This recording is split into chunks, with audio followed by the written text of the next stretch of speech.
Red light Okay. came on. All righty.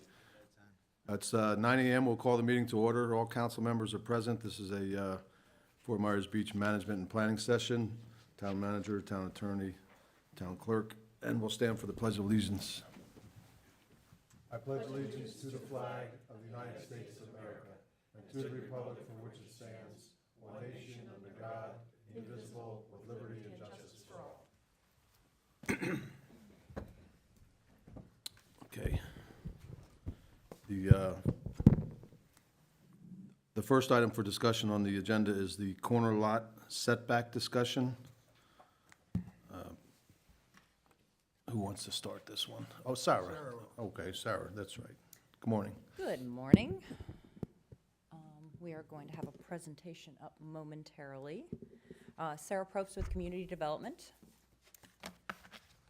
So this morning, I would like to discuss 3 options for the application of zoning setbacks on corner lots.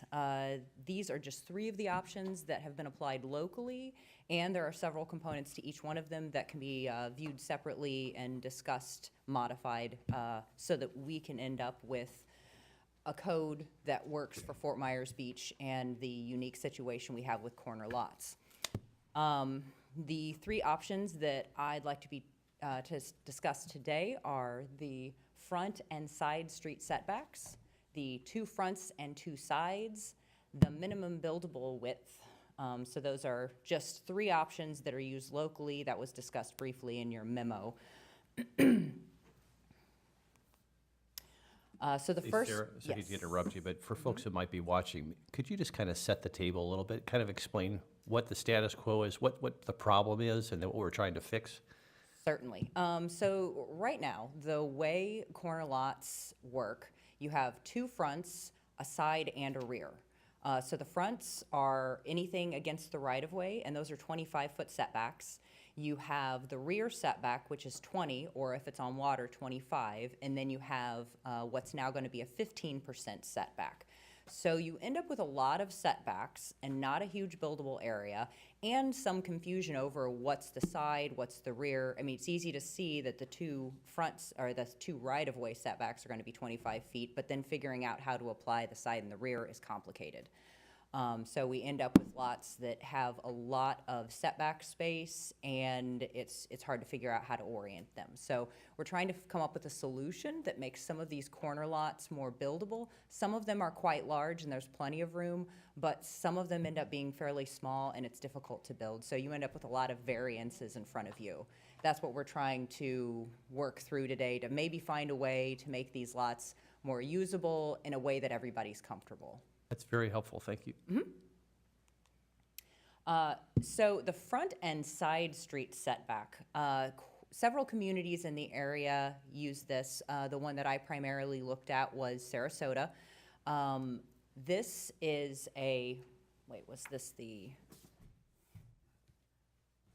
this might have been Lee County, actually, or Fort Myers, city of Fort Myers. This has a front street setback and a side street setback. So the front street setback is 25 feet, and that's the road that that's the road that the house faces and takes access off of. So that's a big enough setback to fit a car between the right-of-way and the house. So you want to have your access off of that road. And then the other street is considered the side setback. In this instance, they apply a 20% of the lot width and no less than 12 and a half feet. So you have the option to have your front street, however that makes the most sense for the layout, and then a side street with a lesser setback. This one still has rear and interior side setbacks, so you don't get away from the rear setback issue. You still have that. So you have the large setback in front, a fairly large setback in the rear, and then you have 20% or 12 and a half, no less than 12 and a half feet on the side street, and then your 15% side setback opposite of that. Sarah, a quick question on that. So front and rear, so say in this scenario that you choose the side street, just any side street as opposed to a stero, as what you would consider the front, does that automatically then make the rear of the house the opposite side of it, or can the rear be the side to the right, like the beach side? I suppose, I mean, so when I mentioned earlier that there are several components to each of these, a lot of this is how it's applied in some communities, but it can be applied in different ways here. I mean, the way you typically look at it is you're gonna have the front setback and the rear setback, and they're opposite each other. But if council was comfortable with allowing that rear setback to be in a different place, I don't think that that would be an issue. But it would just be something that would have to be worked through to figure out what made the most sense. All right, thank you. Just to be clear, the side, the way, in the option that Sarah just described, the way you enter the house, the rear of the house automatically becomes the rear in that scenario. So, you know, if you have a house that's on the corner of a Estero and a side street, you can decide whether you're gonna orient the house where the front, you come in on Estero, or you come in on the side street. Once you make that determination, then that drives which is the rear and which is the sides. So, And I assume our preference is to have people not have an egress onto Estero if they have a choice. given a choice, we've always tried to do what we can to minimize the number of driveways on Estero, because there's a belief that that reduces traffic.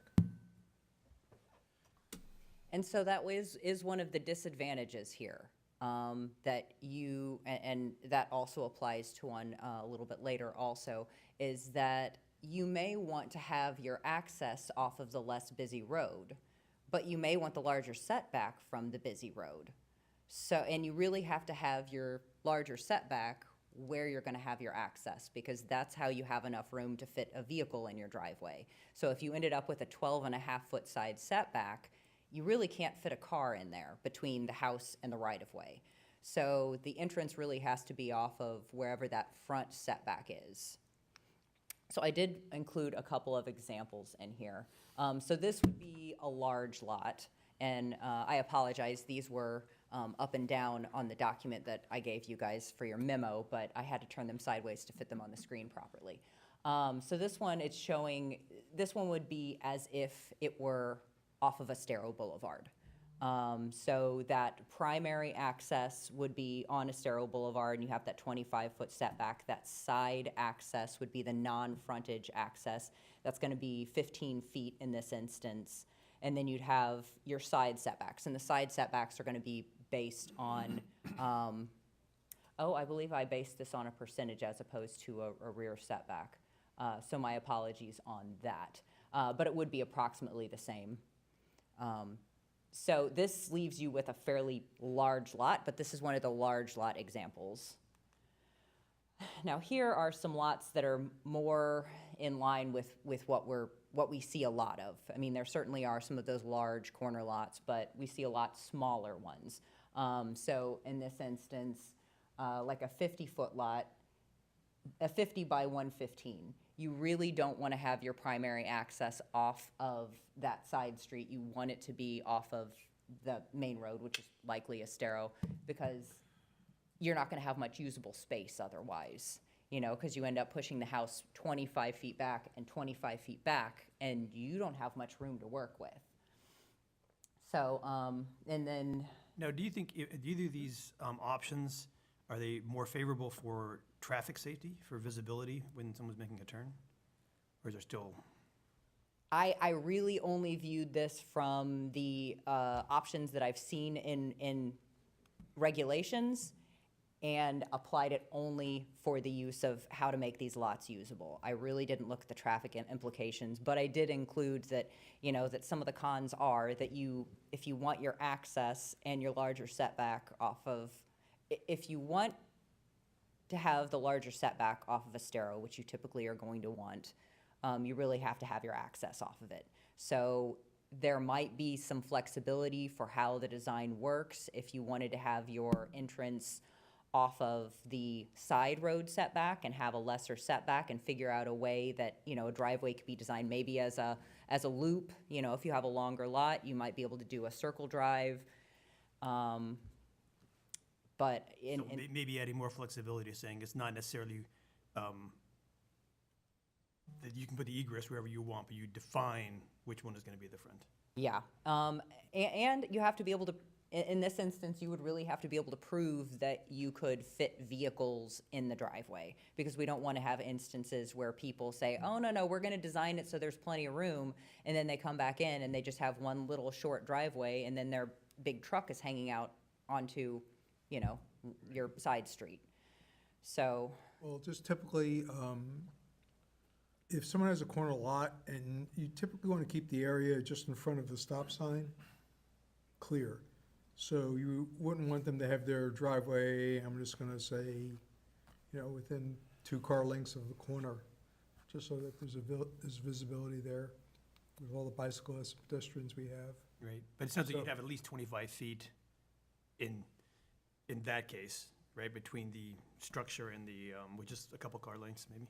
Right, so, I think what you're gonna see as Sarah goes for this, is you're gonna see that, you can set the rear, and you can set the sides, and you can set the front, that's not the issue. The issue then, the real issue is what people want, and they're trying to kind of get that square peg into that round hole, and that's where the problem really lies. So, we could do certain things to offer them some relief through looking at this, but I think at the end of the day, you're always gonna have the person who comes in and says, well, I have this picture of a house in my mind, I have a lot I bought, and the two don't necessarily work together. and I think that is what we find a lot of, that they bought a lot and they had in their mind what they wanted to build, and it's not real workable, which is when it comes in front of you guys. So the next option that I wanted to talk about is the 2 fronts and 2 sides. So this one has a front setback from both rights-of-way. So you have a 25-foot setback from both rights-of-way, but then the other 2 sides that are essentially facing other properties are only gonna have the 15% setback.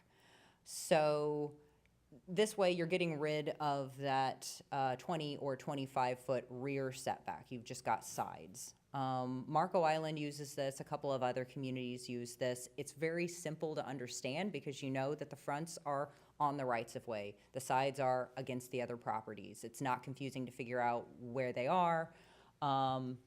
It may be complicated in instances where the lots are oddly shaped, figuring out what that side setback should be. We're gonna discuss a property a little bit later that you got an email, or that I gave you a copy of an email about, where the lot is oddly shaped, and it would be hard to figure out what is that 15% setback. Does it apply the entire length?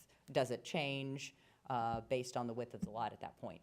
Okay, so in this current, when you're talking about then, essentially the rear setback becomes the same as the side setback. Yes, that's correct. So the house is moving closer to the neighbors in the back. Yeah, and one of the disadvantages to this is that you don't end up with a rear yard. So if somebody were to design a house and push it all the way to these setbacks, somebody coming in the future, they buy this house 5 years down the road, there is no place to put a pool. There is no place to put a shed. There's no yard, essentially. So if you want a yard, this is not a good option. However, if they were to design a house, and on Marco, every one of these lots gets designed with a pool, and the pool meets the same setback as the house. I mean, essentially, that side setback is for the pool and for the house, and they just design it so there's a lanai and a pool, and it all fits in that box nice and neat. But if somebody were to come along and not build a pool, the next person to come in would have to ask for a variance to get one put in front, because there wouldn't be another place for it.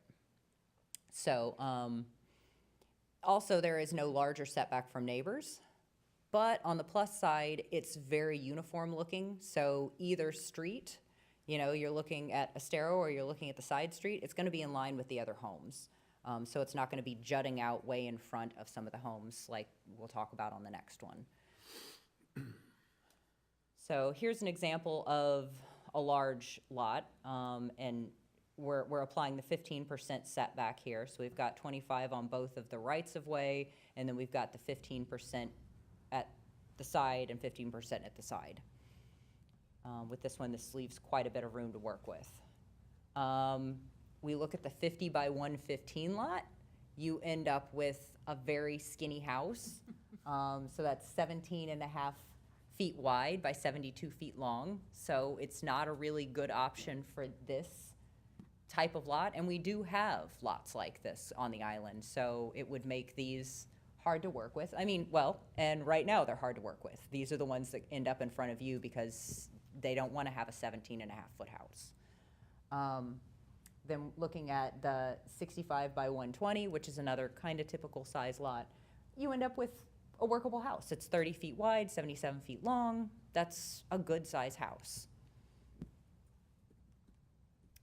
So the next one that I wanted to talk about is the minimum buildable width. I think this one's very interesting. With this option, there is a 25-foot front yard setback. And the way Sarasota has it, this is the community that uses this one, there's a 20-foot lesser street setback. So, you know, you pick out your primary frontage and your lesser frontage. And in all of these, we would allow the developer to determine which one was the main frontage and the, you know, the access frontage or the bigger frontage and which one's the lesser, so that they can come up with a design that works. But that 20-foot setback is flexible. But the non-right-of-way sides are treated as side yards. So that would be similar to what I showed you on the previous one with the 2 fronts and 2 sides. So we've got the main front, the lesser front, and then 2 sides. But the thing that's interesting about this one is if the lots were created prior to a certain date, they are allowed to build a 30-foot wide house. So they can get closer to that lesser right-of-way in order to build a 30-foot wide house. They wouldn't be able to get closer to the property line where they share with another neighbor, but they can get closer to the right-of-way. So this makes all lots buildable without a variance. The issues that I see on this is that you may end up with houses that are very close to a right-of-way on your lesser frontage. And it could be where we would need to come up with a minimum width. I mean, as far as I could tell, Sarasota didn't have a minimum width, but there may be a need for that. And one of the email that you guys got, so the layout, I was looking at that, and the recommendation. The one on Jefferson Estero you gave us? That's correct, yeah. So, and we're also gonna be including that online. I'll give everything to Amy so that she can, so that everybody can see what was handed out. So with this one, Mr. Guzzi is arguing for a certain type of layout, but in this instance, the 30-foot wide minimum, the minimum buildable area would work on this lot. I mean, because you still end up with, even if you extend a house almost all the way to the back, you have a 15-foot setback from the right from Jefferson Street. So you get a 30-foot wide house that's most of the length of the lot. You know, you've got the 25-foot setback from Estero Boulevard. You've got a 25-foot setback at the front, and then as it goes back, it gets narrower, all the way down to approximately 15 feet. So in instances like this, that minimum buildable area would be a good option to apply. So I see that if you're saying, so if he put a rectangular house in here that was 30 feet wide, then it wouldn't be particularly any closer to the Jefferson Street on the Estero side, but then as you go further down the road, it would be. Yes, that's correct. But then the other side of that is that the people who are next door to them, they'd be looking at a big house that's jutting out quite a bit. That's closer to the right-of-way than they are. Yeah. Yes, that's true. And so here are some designs showing what that would look like. So in this instance, this is the big lot. There are no limitations on this one. So it's, you know, there's the 25-foot front setback, the 20-foot side, and then the 15% sides. The one where you see the biggest difference here is the 50 by 115. So that main front setback is 25 feet, and then the side street setback is 12 and a half to allow for that 30-foot wide house. So in this instance, they would have a buildable area, whereas in the last one, they really would have a very narrow, strange house. So this is a pretty decent house what you lose is that front setback. So, most of the houses on that side street are gonna be 25 feet back. This one's gonna be 13 feet in front of it. When you're looking at things like visibility to Estero Boulevard, I don't know if that's a big deal, but when you're looking at view from Estero Boulevard down towards the bay or down towards the water, that is a big impact. And that's more of a variance than in most cases the council has been willing to grant. So there are sort of the pros and cons with this one. It will affect visibility. It will also affect uniformity because you're going to drive down the street and there's this one house that's really close and then the rest of them are pushed back further. But 12 and a half feet is still not right on the road. You have a little bit of setback, and for this example, obviously they wouldn't be able to have their access off of that side street unless they had some sort of almost parking lot, because there wouldn't be a good way for them to fit a car in that 12 and a half feet. So, in thinking about how you want to approach this, which options work best, I tried to break it down into what the issues really are. What does council care about most? So the last one I talked about, if the house is allowed to be closer to the road, that affects the views. So, you might want to think about having a different regulation for the bay side versus the beach side. If you want to have that visibility to the beach and you don't want to allow a narrow lot to build a 30-foot wide house that's going to block visibility. Also, Would that have to create a whole different zoning category? I think you could apply it, you might do an overlay. I don't know that you have to really have a different zoning category. You can, but John, what do you think about that? I don't think that you necessarily need to create a new zoning district. I think it's just a matter of changing the tables to account for the changes that you want. The one thing I want to say is that I certainly appreciate and understand the idea, and in fact, one of the criteria in your code when it comes to variances is this really a situation where a change of the code is more appropriate than granting variances?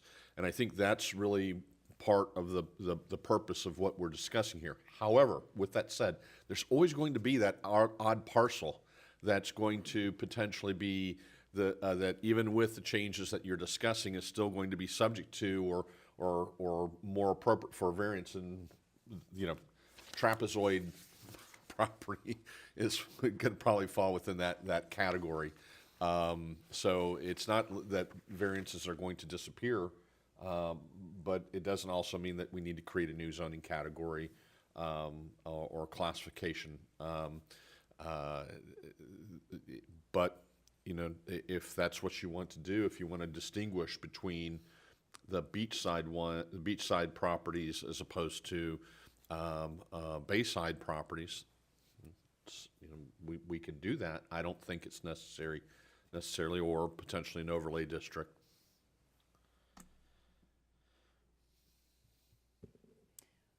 So the other issues that I thought you should sort of consider in this, so water body and water view sheds. So on the side where you're applying a side setback to the sides not facing the water, you may have a house that's closer to the water than the other ones, and view of the water has been a big issue. If you're sitting on your lanai and your neighbor has built their house 15 feet from the water, that's going to block your view. So, we may need to consider if there are going to be water body setbacks, because we have sort of long expanses. So this is kind of different than Marco Island's layout. Most of these corner lots are at ends of canals. So they're not really blocking a view from anybody. They're between roads. They don't have neighbors that are going to be blocked. Also, we need to think about convenience to develop. Is that the primary reason to do this? Because essentially that's why you get variances, because somebody wants to develop in a certain way, This would potentially could eliminate some of the variances you see, but is that the most important component? Or do you want to maintain the control that you have and then give variance on an as-needed basis? Another question is uniformity. With some of these that could be closer to the right-of-way, that affects the uniformity of the road. You know, if you like to have all the houses lined up nice and neat, it's going to change that potentially. Then personal open space. Some of these that don't have backyards, they're not going to have a backyard. And if you think it's important for somebody to move in and have a nice big backyard for their dog and their kids to run around in, some of these open spaces, personal open spaces, will be potentially eliminated by the design of the houses that are allowed. You know, and I'm not saying that, what I mean is the developer will develop in the way that makes the most sense to them, or the current owner will develop in the way that makes the most sense to them, but then anybody coming along in the future won't have a yard. So that will also be their choice to buy that home. And then I did want to get back to the recommendation by Steve Guzzi, because I do understand what he's saying, and we've heard this several times, that the way the previous code was written with the 15% setback, people are allowed to shift their home to more one side or the other. The argument is that if one side is the front and the opposite side is the side, are they required to meet the 15% setback? Or can they say that they're applying a 10% setback, which is the minimum they can have, 10% or 7.5 feet, and count the front as the other half of that, or the other 5% of their setback? I see. So if they have a mandated 25% setback, and the total is only have to be 15%, maybe they can get too Yeah. close to the other side. Yeah, exactly, so that they could apply a 10% side setback, and because they have a 25-foot setback on the other side. So a couple of thoughts for you all to consider with all the information that Sarah provided to you. One is that although the variance process is a cumbersome process, and we don't really want to have a line of people coming in, you know, meeting after meeting with the same variance, because that would trigger a need for a code change. But one of the nice things it does is when you buy a property with a variance, you know what you got. You know, versus you buy a property that was built perhaps under the relaxation of one of these rules, and then you say, well, now I want to put in a pool, and then you find out you can't after the fact. You've bought the house, and if you've ever done thorough due diligence, you find that you then can't put in the pool, or you can't add in the shed or whatever it is. So that's one of the, you know, perhaps cases for understanding the uniqueness of some of these lots and allowing for variances. This is primarily being triggered by the fact that, and you all are well aware of it, that, you know, the sizes of the houses relative to the size of the lots was not really what was envisioned when the original subdivision and lot lines were drawn. You know, they were intended to be 2 and 3 bedroom type houses, and you know, for the most part, cottage style houses and that type of thing. And the lots, for the most part, that were developed, lot lines were pretty much to accommodate that, and not what today's world is looking for. So, and I guess the last thing I would say is this: when you deal with where a structure is located on a lot, you know, our obligation is to, I think, first protect the adjacent property owners. You know, to make sure that they have a reasonable distance between their setback and their neighbor's setback, to create a reasonable buffer between the houses for noise and other reasons. And then the view corridors. Because, you know, what you will find in some cases is that You know, you come in and you pick a property or you build your house to set up a view, and everything's hunky-dory, and then 3, 5, 7, 10 years later, someone comes in and builds next to you and totally disrupts your view. And sometimes that's, you know, just luck, but sometimes it's because they got a variance, or they did something, they were able to get something through that affected their view. Many times, even though we notice them, don't even realize what's going on around them, and they live with the outcome of that. So, clearly, it would be great if we could say, hey, here's the answer to your question. This will solve everyone's problem in every case. I think what Sarah's shown you this morning, there isn't a cure-all. There's a bunch of different unique situations, but as you think about it, just think about the setbacks in terms of protecting neighbors, and think about, you know, what happens 2 or 3 buyers down the road, and think about the view corridors. Sarah, I know you really try to keep your personal views out of things and present them very objectively to us, but I trust the fact that you have a great deal more experience in this area than I do. Maybe one of these doesn't jump out to you, but do you have any preference based on your experience that you think one of these would work best, knowing what you know about this community? I like the concept of the minimum buildable width. Okay.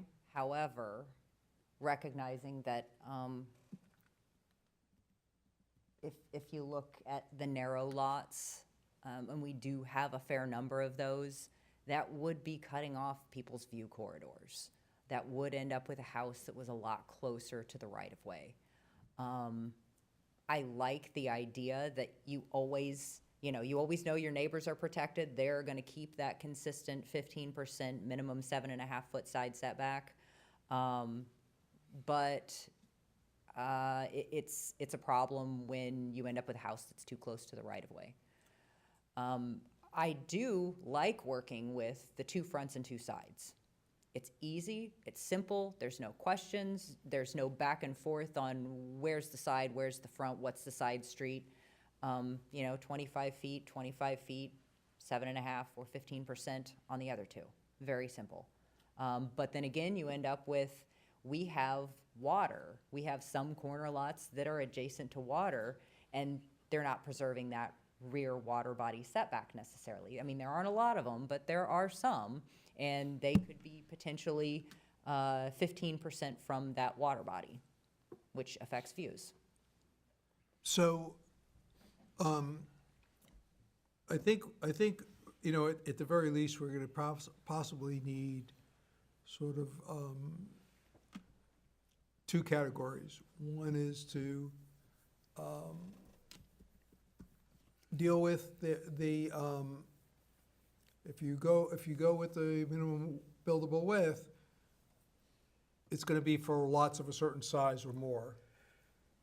And then, You're not gonna make every unbuildable lot buildable. right, and then, well, not under this, not, you know, let's remember, everyone can still come in for a variance, but to sort of be able to get people through the process administratively, if your lot is a certain width, and you meet the minimum buildable lot size, you know, we can create a set of circumstances where you would fit, your key would fit into that lock, and you could go ahead and proceed administratively.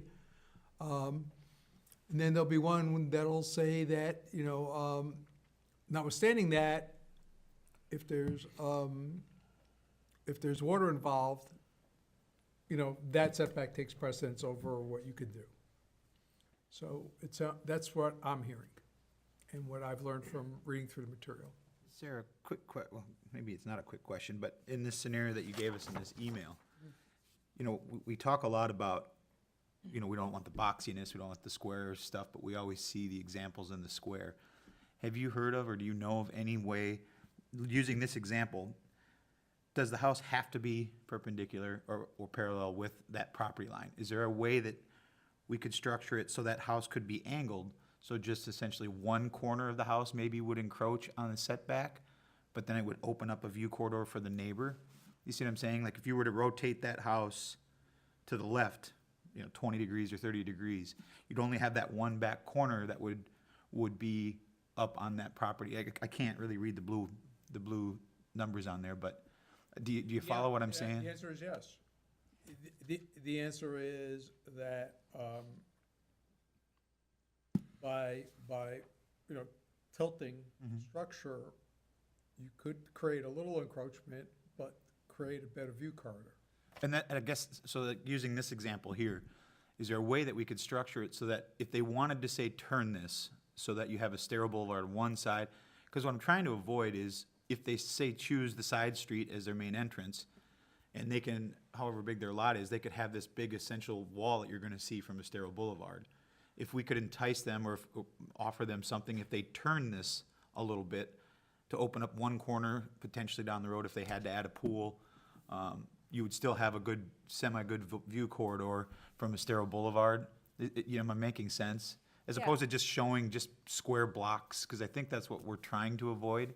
Well, and in looking at, like, the zoning, we really need to apply square blocks so that they know what their footprint is. What we would like to see is more architects and builders who want to build something that fits in the box but doesn't look like the box. And unfortunately, without any additional design criteria, we're kind of, and you guys went pretty far with the regulations that you have for porches and variable depth. So I think that's gonna do something to improve that boxiness, to limit people's ability to just build a square. Could we essentially apply that same theory, that same logic that we did for the front facade of the house to the side? So you can come, say, so many feet, and then you gotta come in so many feet, you know what I I mean? think we could do that. I just don't know that we could do that through the code. It would have to probably be through a variance. Because we would have to see how much of the tilt is and how much the encroachment is. I don't know if we could write words around that. Maybe, so the kind of idea would be maybe they'd be allowed to encroach a certain percentage of the frontage? You Yeah, know I what mean, I guess So- if I lived next to a house like this, I would much rather see one corner of the house be close to my house. And, it's tilted maybe one direction or the other, so it opens up kind of the view a little bit, if I'm making sense. I think, yeah, because like, And you're not blocking it, and from the corner of, say, Estero and whatever, it doesn't look like just a square box. It's not being wedged into a certain number. It could potentially be, jogged in or turned, so it looks like it's a corner lot. Well, and I think that one of the, so that could come forward as a variance. You guys could have some input on how this design needs to happen. But unfortunately, most of the time, you get the variances at the end of the design process. They've already figured out exactly what they want, exactly what they need to ask for, and then they come in and they say, we want this box and we want to put it here, and then you kind of have to work within what they're giving you because they've already gone so far down the process. But is that something we could build into the factors for a variance for this type to kind of plant the seed of the idea that if you're going to tilt the box, that's a positive factor in consideration of receiving a variance? So we've planted the idea with people Right, in the code? So the answer to your question is yes. But it's almost counterintuitive, but what you would almost have to say is, if you don't meet our stringent criteria, you have to get sort of a pre-submittal sign-off that your design is eligible for a variance, so that they don't get down the road. So you would have to think of a way, be comfortable with that. That is, if you don't come in and get a design completion sign off that your design is eligible, you can't later come in and ask for that variance. And that way we could tell them that, hey, let's stop where you are now, let's get it in front of LPA and council, let's get this approved, how this is gonna sit on the property approved now, before you come in and you say, oh, everything's all done, I'm just waiting for you guys to say it's okay. So it's sort of like getting pre-qualified for a loan. Sort Before of. you go in for a loan, they Kind of that concept, but to do that and to force people to do that is that you almost have to maintain a stricter criteria on the front end. Well, if they had like an option A, B, C, D, that they could kind of choose from and sort of head down that direction, and then if that didn't work, they could. Right, so what go I'm for the saying, Mr. variance. Mayor, is you basically would almost keep what you have currently in place, and then they come in with their, sort of their pre-designed layout, and then you grant the staff that if it fits into a box this way, you can grant the administrative approval, and then they're off to the races. But I do think, looking through these, the minimum building size, I think that, if you give people a minimum width within some criteria, you're basically encouraging a box, from that standpoint. Even in an you look at this lot as an example, and then I also understand that, square houses are cheaper to build, right? Because, you go to the old European neighborhoods where they fit the contour of some odd, so that's, there's a lot more money for the amount of square footage they get. The idea in bringing this forward to me is that we get a lot of variances, and if we can say half of those variances can be, approved administratively, kind of just takes us some of the burden. I'm more worried about coming up with something that allows for something to go up administratively, and then once it's up, the neighbors, complain. Well, that's where you have to rely on your professional staff to say that, this is gonna be controversial. You're gonna have to go in front of the LPA and town council. Right now, we err on the side of, if it's not, a very clean, very small administrative request, we have people come in front of LPA and town council. Clearly, we can, loosen that screw a little bit with some specific guidance through this process with you all, to say, well, if it's a minimum width, but the setbacks are no less than that, you guys can work with the applicant to see how it best fits on the parcel. So, if that's a concept you're comfortable with, we can continue to try to develop that and bring it back for you in the future to look at and say, and we'll say that, look, here's the code, here's what staff's allowed discretion in terms of how we manipulate the structure on the property. And if you want anything beyond that, you have to go in front of town council.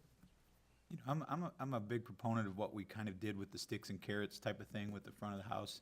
And if we can apply that logic somehow to this, to be able to give the staff administrative leeway, if you will, to say, if you take, bringing something in like this, if you could say, if you turn it like this, we can maybe do this and allow you to do this, just to benefit the neighbors, the town, and maybe they haven't thought of an idea that you guys could. Well, it would save them some money.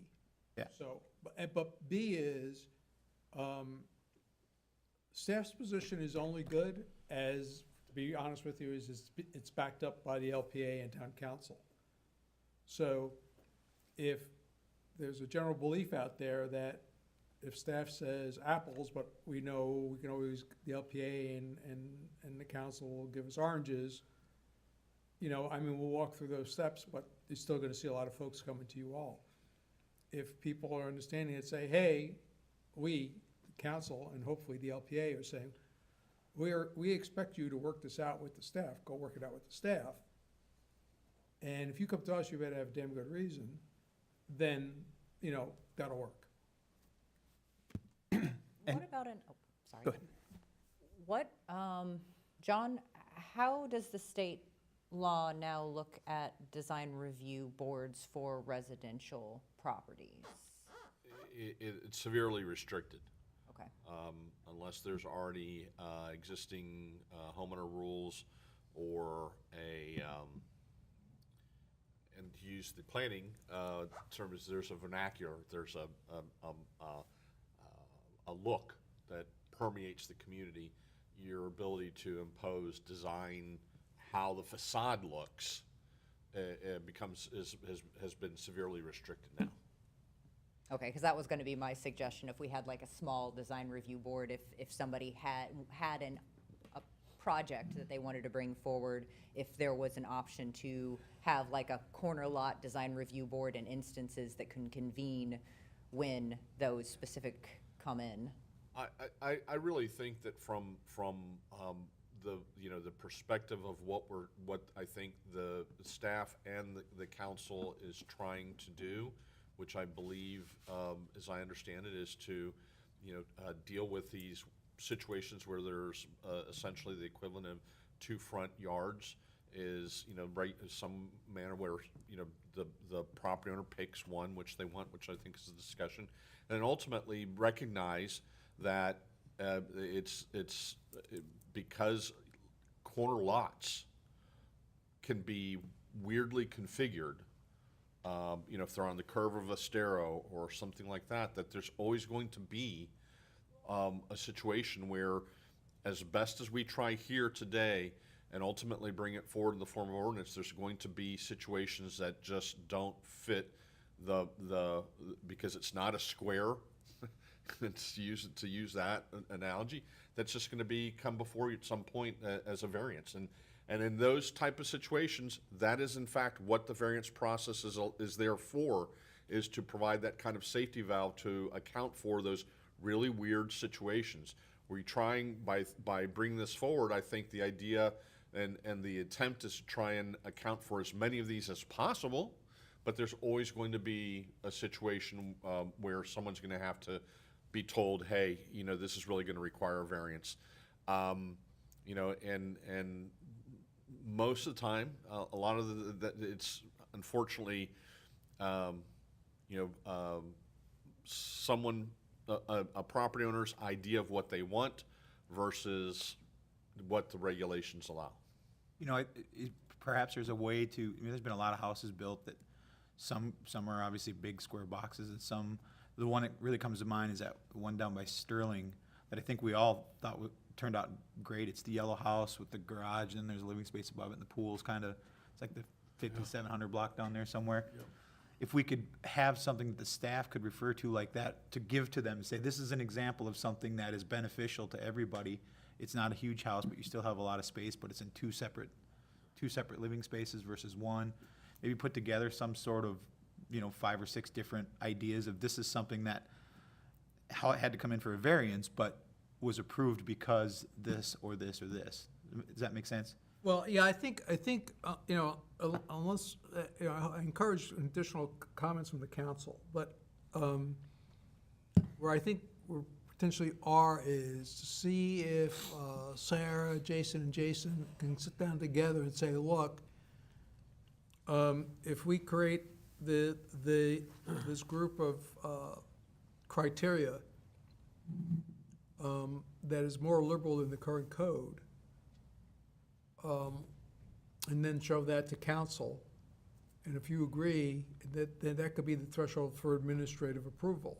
And then if they can't fit into that box, then they would have to go forward with the variance.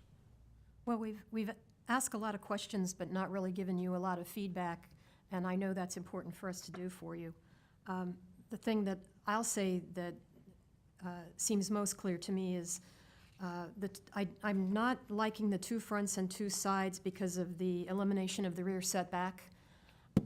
I think that's multiple problems there, because you're going to have the people who come back and want the pool or the shed, pool and a shed. It also then encroaches upon the neighbor on that side. So you've done something for somebody, but then you've really, that neighbor on the backside, you're really close to them. So I guess of the options we've been presented, I would say the 2 fronts and 2 sides is my least favorite because of that problem. Now, I don't know if there's a way around that. And I would agree. I don't know if my least favorite. I think that the minimum buildable lot creates maybe a lot of unforeseen circumstances, and like I said, encourages a box. I kind of like the front and side, with the caveat that we make it so that they can separate where their egress is and what's defined as primary, just to try to encourage or even mandate that they don't, if they have a choice, they don't put the egress onto a sterile. Because there's 2 things that it does for me. One is it's a softer touch probably than any of them. But the other is that, when you think of our town, the older neighborhoods are the ones that have the really odd-sized lots. Like the one here in Jefferson, or they tend to be, the corner lots were not really big enough to accommodate for the 2 setbacks in the time. The newer lots further down are, and I think I like the fact that the secondary setback is limited as a percentage and then limited by size, kind of makes it work more for the smaller lots, and the bigger lots aren't really affected. So it isn't like you're going to be able to take someone with a corner lot that's built, it was designed to accommodate the two setbacks, to be able to build a bigger house, because it's limited by the percentage. The other thing that I want to point out about that one is it's a minimum, so it's 20%, the way it's set up in the existing code that's being used in Lee County or City of Fort Myers. It's 20% minimum of 12 and a half feet. So on the narrow lots, you could still end up with a fairly narrow front setback. So would you want to say 20%, but no less than something more than 12 and a half feet? Like 15 feet or. Like 15 feet or 17 feet, or, I mean. So in does that essence, you would seem- be taking an idea from minimum buildable width and sticking it into the front and side. Am I seeing that correctly? No, I was saying that there would be a minimum side street setback. So right now, it's 20%, not more than 12 and a half, or not less than 12 and a half feet. But that's 12 and a half feet from the street. So, you know, would we want to say 20%, but not less than, something more than 12 and a half? Because that will feel really close. So it's Or- just tweaking the numbers of what Yeah. they do at Fort Myers. Or is that acceptable? Is 12 and a half feet okay if we're talking about a really small lot, you know? Are we comfortable with something being that close to a side street? You know, I kind of like the 15-foot minimum you suggest, and I think the other thing is that, you know, if someone wants to come in for a variance, they can, and someone like this lot here, if they have a portion of their house that's a little closer and a portion of the house is a little further back from that setback, that's, I mean, it's so hard to define, that makes sense to do that as a variance. I still think that, I mean, it's so unique that I don't know that if you say 15 feet, do you still want a 75-foot house 15 feet all the way along? Or is there a way to entice them to be able to do something different, to be able to not have just a big straight wall, 75 feet long, 15 feet off of the side setback? Well, I think there is, Counselor. And again, I'm hearing you. I think when if we calculate the the square footage of the four-sided setback, what that comes to X number of square feet. And then if we allow you to tilt your house, but you still maintain that square footage of setback or more by the tilt, but it gets you a better design in terms of your layout, theoretically, we could be okay with that. Yeah, I like that approach. And do we want to also include that flexibility that was included in the email where, you know, if you have a larger setback on one side, right now the side setbacks are 30% of the lot width, and you can't have less than 10% on any one side.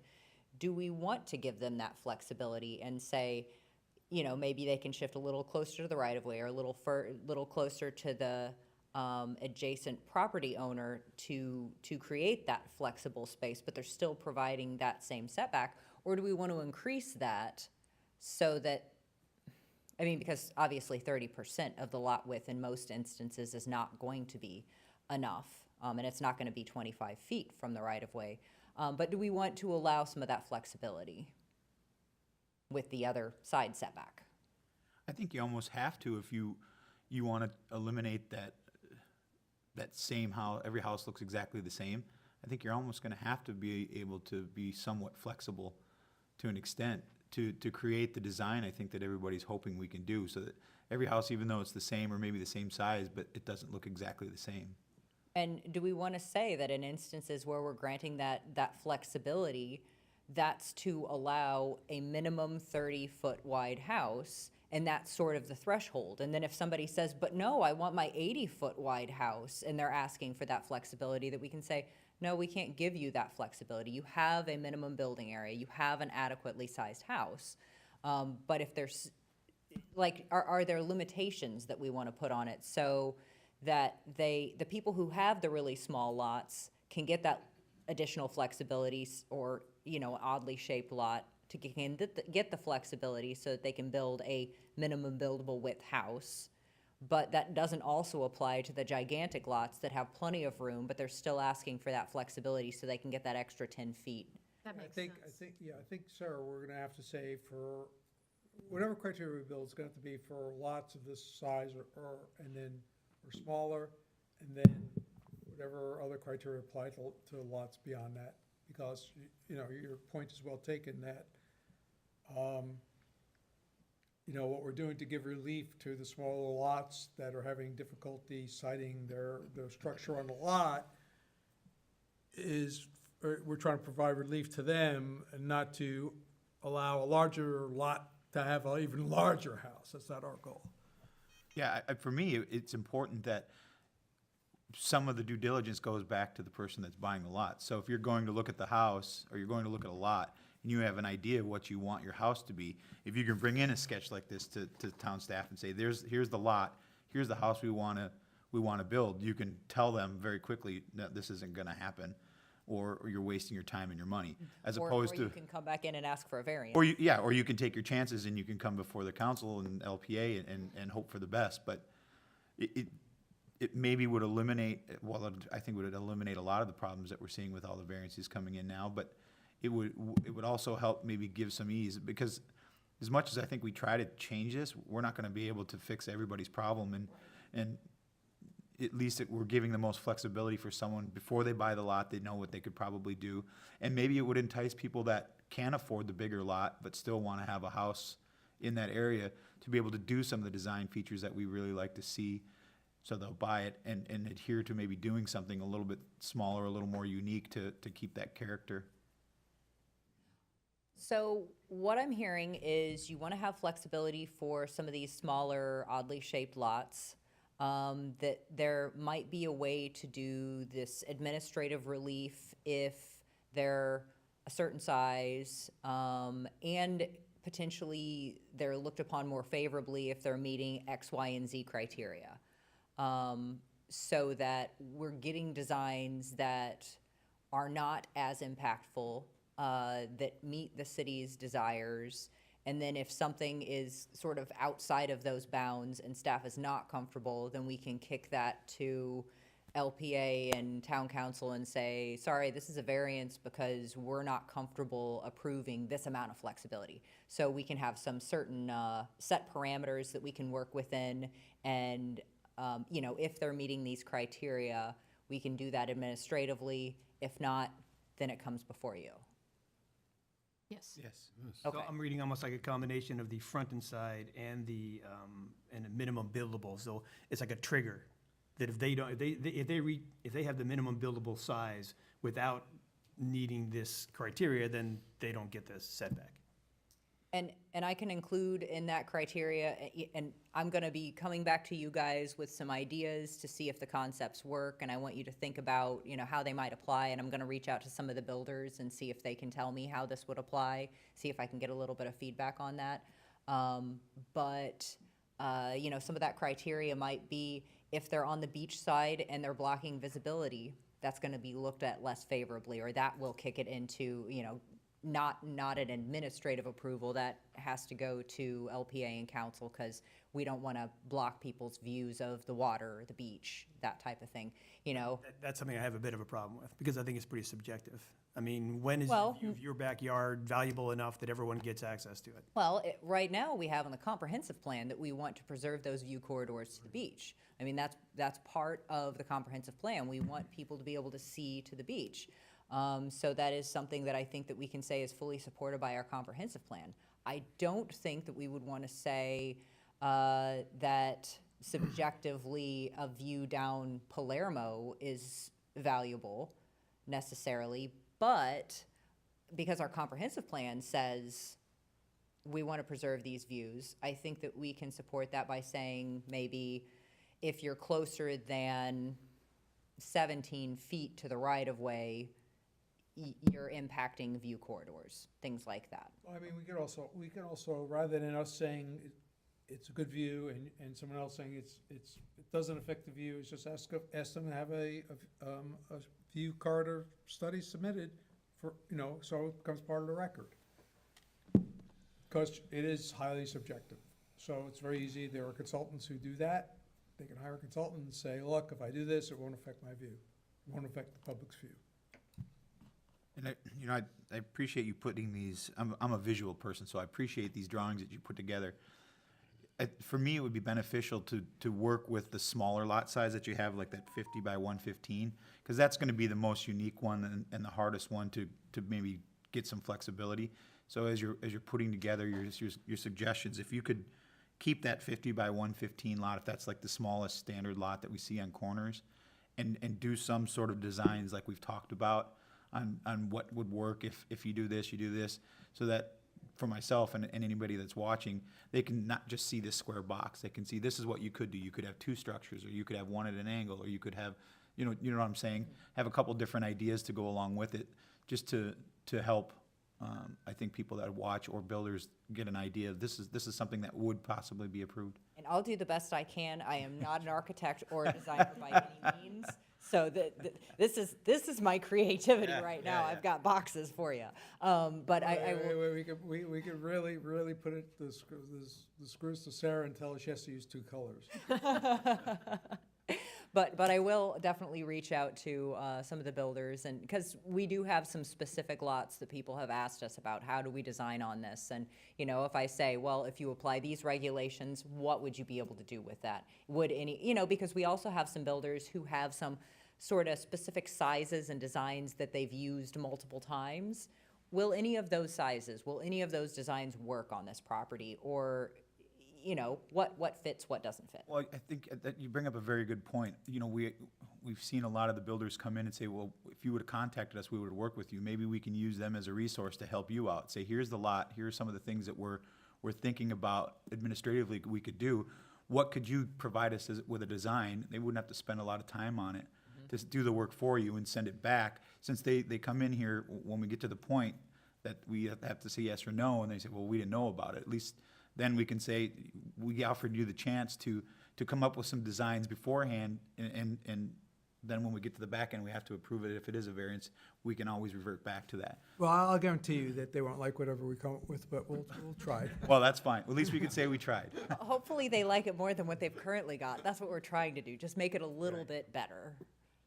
And maybe, once we codify all of this, and maybe we could educate the real estate community as well, you know, get them involved on the front end of this, so maybe they can advise their clients ahead of time. Well, in the past, we have provided workshops. I know that we did some condo workshops and talked about what you need permits for and what you don't need permits for. You know, we might be able to do something like that with the realtors, meet with them and explain, you know, we could do a builder day, we could do a realtor day and talk about, you know, what the codes say and what they don't say, and help them walk through that a little bit. Yeah, there's an organizational effort by the realtors where they get together periodically, and, you know, we could ask to come to that meeting and brief them on what's going on if they'll have us. Well, I think it would be helpful, you know, it would, even if they don't come, if there's a resource that they can go, a PowerPoint or something that they can put their hands on, and just tell their clients ahead of time, you know, before they get to the builder stage, you know, and as part of their due diligence. But I do Yeah. think, though, there's a strong financial disincentive for them to tell the, well, yeah, I know, I understand, Exactly what I was thinking. I understand that part of it too, but, you know, I wonder, like, in this case, because this house has been torn down for months now, right? This, whatever's there is just a lot. Yes. So I wonder if they bought it, tore it down, and then figured out what they could build. Well, you know, unfortunately, with some folks, the mindset is, you know, I buy the lot, I have a vision of what I want to build on the lot, and may even be working with an architect about what I want to build on the lot, and the town's code is afterthought.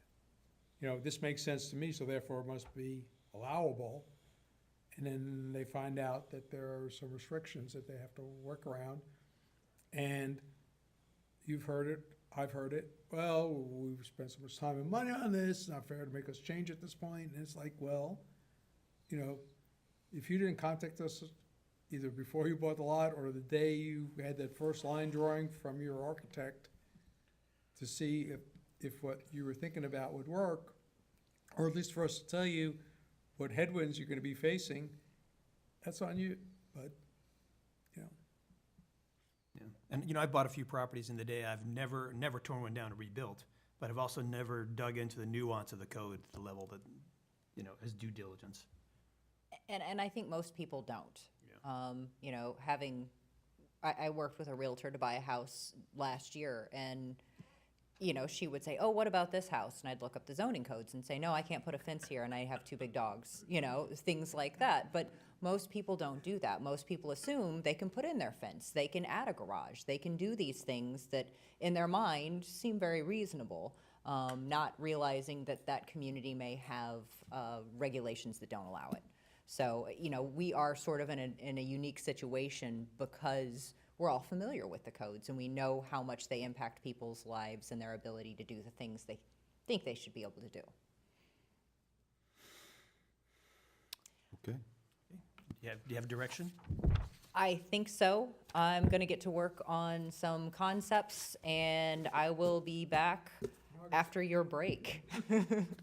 Enjoy your month off.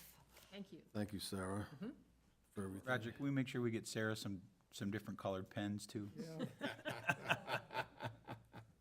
She has dibs on the markers by Amy's office. All right. The next item is the idea of a Lee County Commission, Fort Myers Beach Town Council joint meeting. I asked this to be added to our agenda today, and so I'll just start off by saying that this concept is not without precedent. From 1996 through 2001, when I did had my first tenure on council, we met with the county commissioners a few times to discuss issues of mutual concern here on the beach. So we've done this before. We've done it in this very chamber, as a matter of fact. And so I thought that there are issues that we could sit down and speak with the commissioners about in a relaxed atmosphere and see if we can't come to some sort of directions and conclusions on certain areas. With that being said, Roger asked the council members to, if they had any ideas to submit for this possible agenda, for this possible meeting, that you bring them today. So I'm just going to ask the council if they brought any suggestions. Did anybody bring anybody? Well, we received some from Bill. Amy, do you have those? If not, I can print that off. I do not. I'll send it to you so you can print it off. Well, Bill, do you know what they are? Not off the top of my head. Usually when I send an email, I just purge it from my brain. Okay. I do have it.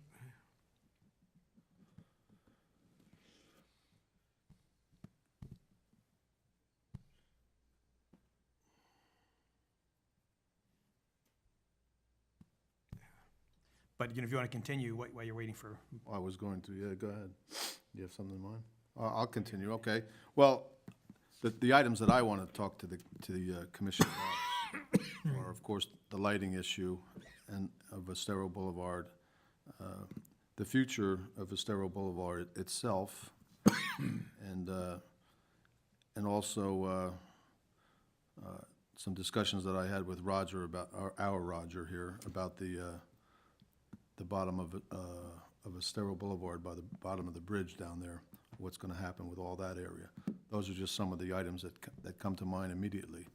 But I'm sure while we're sitting here, we could, but to put an agenda together, those are the items that I would like to talk about. so you're talking what's going to happen down by the new bridge, down at the south? No, at the North Bridge, yeah, at the foot of the bridge there where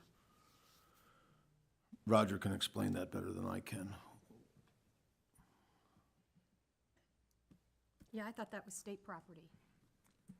So, I'll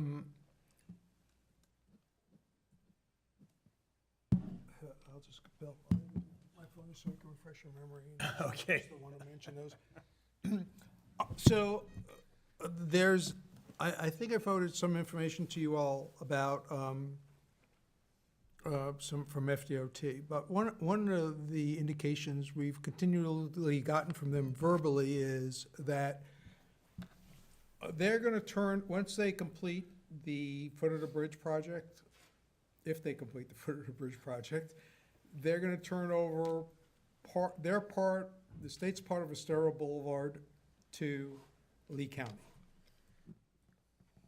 So, that means that Lee County then would be responsible for the maintenance of the landscaping that goes along with the foot of the bridge project. Lee County has indicated that they want to pass that responsibility to the town. My concern is that with the number of crosswalks that are in that small area, that is going to be a very high-risk area for liability.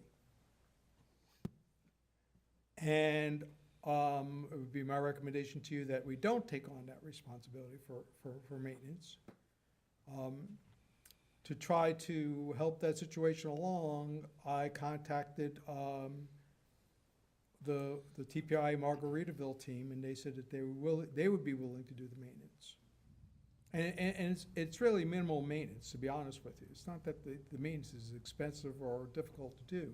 It's just that any accident that occurs in that corridor, that entity theoretically would wind up in court.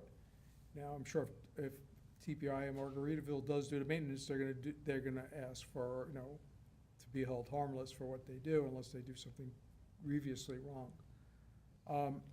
But if Lee County's not comfortable with that situation, they can hire a contractor to do that maintenance, and the contractor's insurance would be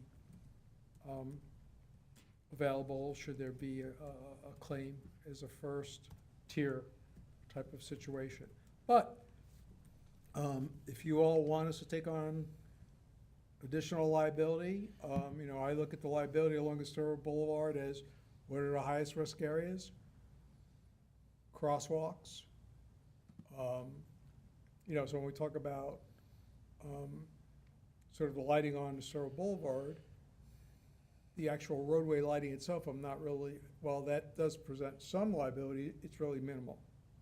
But the lighting at the crosswalks, or landscaping at the crosswalks, is to me, a greater potential of the town being drawn into more lawsuits.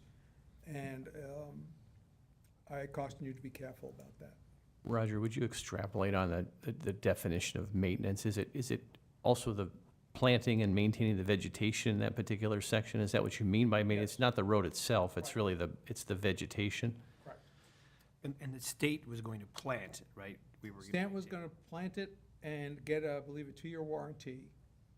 And then, after that, the right-of-way owner would typically pick it up, which in this case will be, according to the current plan, would be Lee County.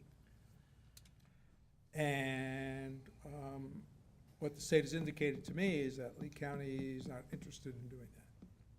What the state also seemed to indicate through their Q&A response to the town or to the public was that they thought they had no intention of putting any particular guardrails to channel pedestrians to the crosswalks, but they said it could be done potentially through vegetation in terms of channeling folks to the crosswalks. Would then that concept be would the state then do that initial planting that would create the opportunity for channeling of pedestrians to crosswalks, or would that be TPI that would then be? No, the state has a landscape plan already. I believe it was shown to town council. So that is the current landscape plan. I don't know that, when they say channel, I don't know if I would use that word, but they're using landscaping to encourage people to use the crosswalks versus not use the crosswalks, and just jaywalk or walk through the median or whatever, but it's being done through landscape material, not by guardrail or fence or something, barrier or something like that. Yeah, I just think it's important, whoever does plant the initial landscaping, that the concept of channeling pedestrians is, particularly since they're not going to do guardrails, is particularly important. They have it so there's no open area. Once the plantings are in, there's no open area to cross between, other than the crosswalks. Yep, But- that's the idea. But there'll be people who will hurdle, there'll Oh, be sure. people who will Oh, walk through, there will be, All we can do is try, yeah. right. I guess I don't understand what happens if these shifts don't take place. In other words, the state is saying they want to transfer it to Lee County. What if Lee County just says no? Well, then theoretically, the gun to your forehead is we're not gonna plant it then. Oh, they won't plant it at all. So there's just going to be dirt there. I assume they would put sod in. That's such an important piece of real estate as people come into our community. I think we'd want to certainly be sensitive to make sure that something is planted. Bougainvillea and Spanish bayonet. Speaking was a- of liability, Spanish bayonet. There was a Well- suggestion of poison ivy. Poison ivy. I don't know if that grows. Waste level. Well, I think, you know, when you go back and sort of look at the genesis of this whole foot of the bridge project, I think if you think back to even when Lee County and FDOT came here, that project does not really help people on the island, get around on the island. What it really does is help people off the island to get onto the island, and it helps Lee-Tran with their circulation of with their buses and trams and trolleys. So, we thought it was a good opportunity for a collaboration between FDOT, the county, and the state. And, if hopefully the county will see clear to understand that if they don't want to do the maintenance, with their crews, I understand that, they can hire a contractor, and the council can even decide to chip into the cost of that if it wishes to, but I don't see where we should get involved with the maintaining, being responsible for that. But Lee County could turn down the state and say, no, we won't take it, and then the state will put in sod, and we're stuck with it. Well, the answer is, yeah. I agree. I'm assuming you're saying that's something we would want to avoid, and I agree with Yes. you. I agree with you, yeah. Because then there's no limits to So- where people cross. So the other possibility that you mentioned was that TPI indicated a willingness. Are they willing to just take over doing it, or are they willing to take over doing it under a contract with us? They're That we will- would I- pay them? They indicated they're willing to do the work. It's not the work that's the issue, it's the liability that's the issue. Understood. So they would be willing to do the work without taking on the liability, other than if they make a grievous type of mistake, type of thing. But if it's just, they maintain it to the best of their ability, and there's a accident there, and someone claims it was due to landscaping, unless they did something grievous, they're gonna say that we're held harmless, we're out of this, is between you and whoever the right-of-way owner is. Right now, the right-of-way owner is Lee County, and Lee County's trying to insert us into that chain. So could we offer TPI's offer to the county then? We have.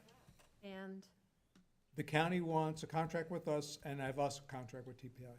So we're in the chain.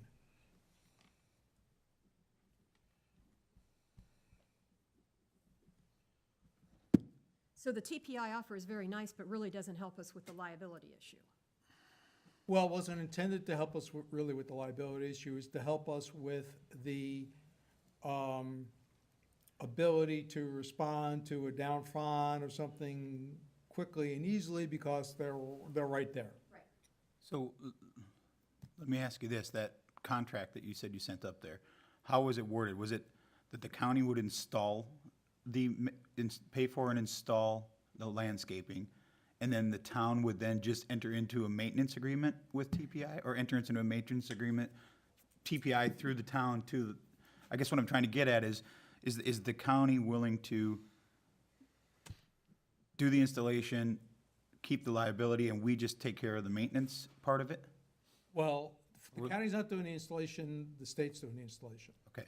But I think that the point is, maybe this is a good topic to have if we have a joint meeting with. Exactly. Well, that would require then 3 people in that meeting, not just the 2. I mean, TPI, if they're gonna be involved, I'm assuming that they would wanna be a part of that meeting. No, I don't think so, because TPI's, my understanding of their willingness is very simple. They're willing to do the day-to-day work, long as they don't have a liability, unless their employee did something grievously wrong, okay? So, so they're not really the issue. The issue is, the county doesn't want, they want us to assume the liability. I guess there's no nice way to say it. That's what the situation is. And it'll become a decision to you all whether you want to or not. Yeah, because logistically, they have 2 county parks within a block of that area. I mean, the county has people there anyway, so it seems like logistically, they're the best one to do the maintenance. Well, if they don't want to do the maintenance and they want TPI to do the maintenance, we've offered them that alternative. And I've made it known to AFDOT that if the county's too busy or has too many obligations and wants another entity to be sort of the first stopgap liability holder, that could be done through a contract with the landscaping company, and that the town would be willing to participate in the cost of that. So, but what I'm hearing back, and I haven't heard this directly from the county, I want to be clear about that, is that they prefer that they contract with us and we handle it however we want to handle it. So, based on what you just said, we haven't asked them what I had mentioned earlier. You install it, we'll maintain it. But you've been, Let's use names instead of pronouns. okay, so, The state's gonna install it. correct, right. So how does the state get out of its liability then? Well, what the state's saying is that we're gonna install it and we're gonna turn it over to the county, because it's now, it's part of this project. When they're complete, it becomes county right of way. And the county's looking to hand it off to somebody else if they can. So the offer we could make is that we'll say, well, county, you take care of the maintenance and we'll chip in for the amount, kind of like they did us with the rest of Estero, and that kind of determines whether or not they're really a liability play or a logistics play. I guess the question here, though, is, do we want this on the agenda with the discussion with the commissioners? And it seems, based on the circuitous discussion we're having here, that it is something that we need to talk to them about. Well, I don't know that we're there. I think, probably won't be long before FDOT is gonna come in and give you an update about the project.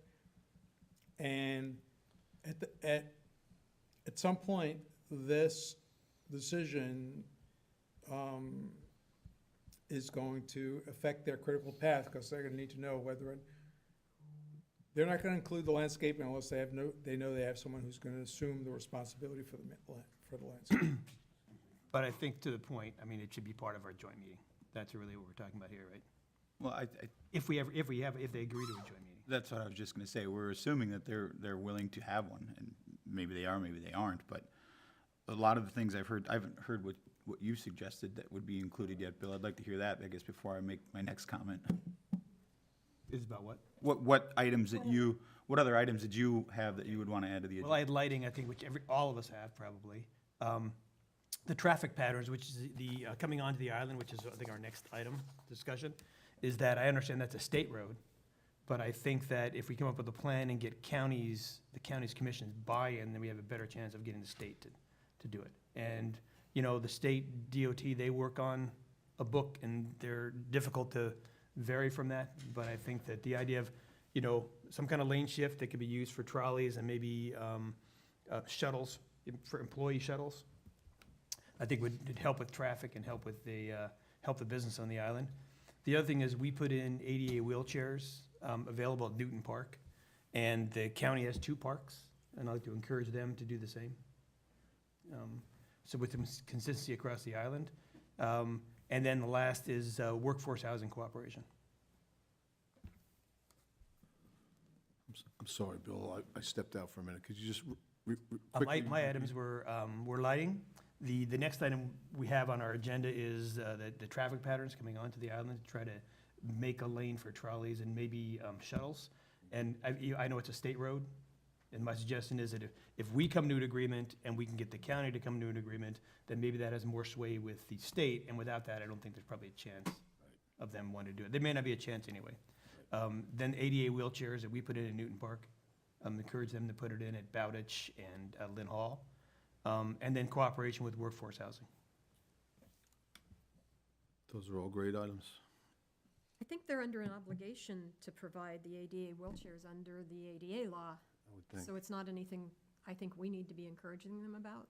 That hasn't been done. Are there wheelchairs at Lynn Hall or? I'm not saying they're there, I'm just saying they're already under an obligation to do it. So our opinion about that to them is really insignificant. They're under an obligation to do it, I think. And if they don't, someone may sue them, which is more than we can. Federal court. More than we can. Well, I think that we could make it more of a cooperative thing, saying that we, in our PR, we say where our wheelchairs are, but if there's more on the island, it's more accessible, then we would like to include that in the information that we put out. I guess the way I'm looking at it is, a meeting like this, I'm visualizing as having no more than 3 topics, for example. So if I'm going to eliminate one, that would be the one I would go with. That, I don't think we want to go to them and say, we have 19 things we want to talk to you about. I don't see that as getting a positive response. No, I tend to agree with the Vice Mayor on that. And Bill, I like your other suggestions. I think the ADA one, in my opinion, I agree with the Vice Mayor. I think that's probably best left off the list, in my opinion.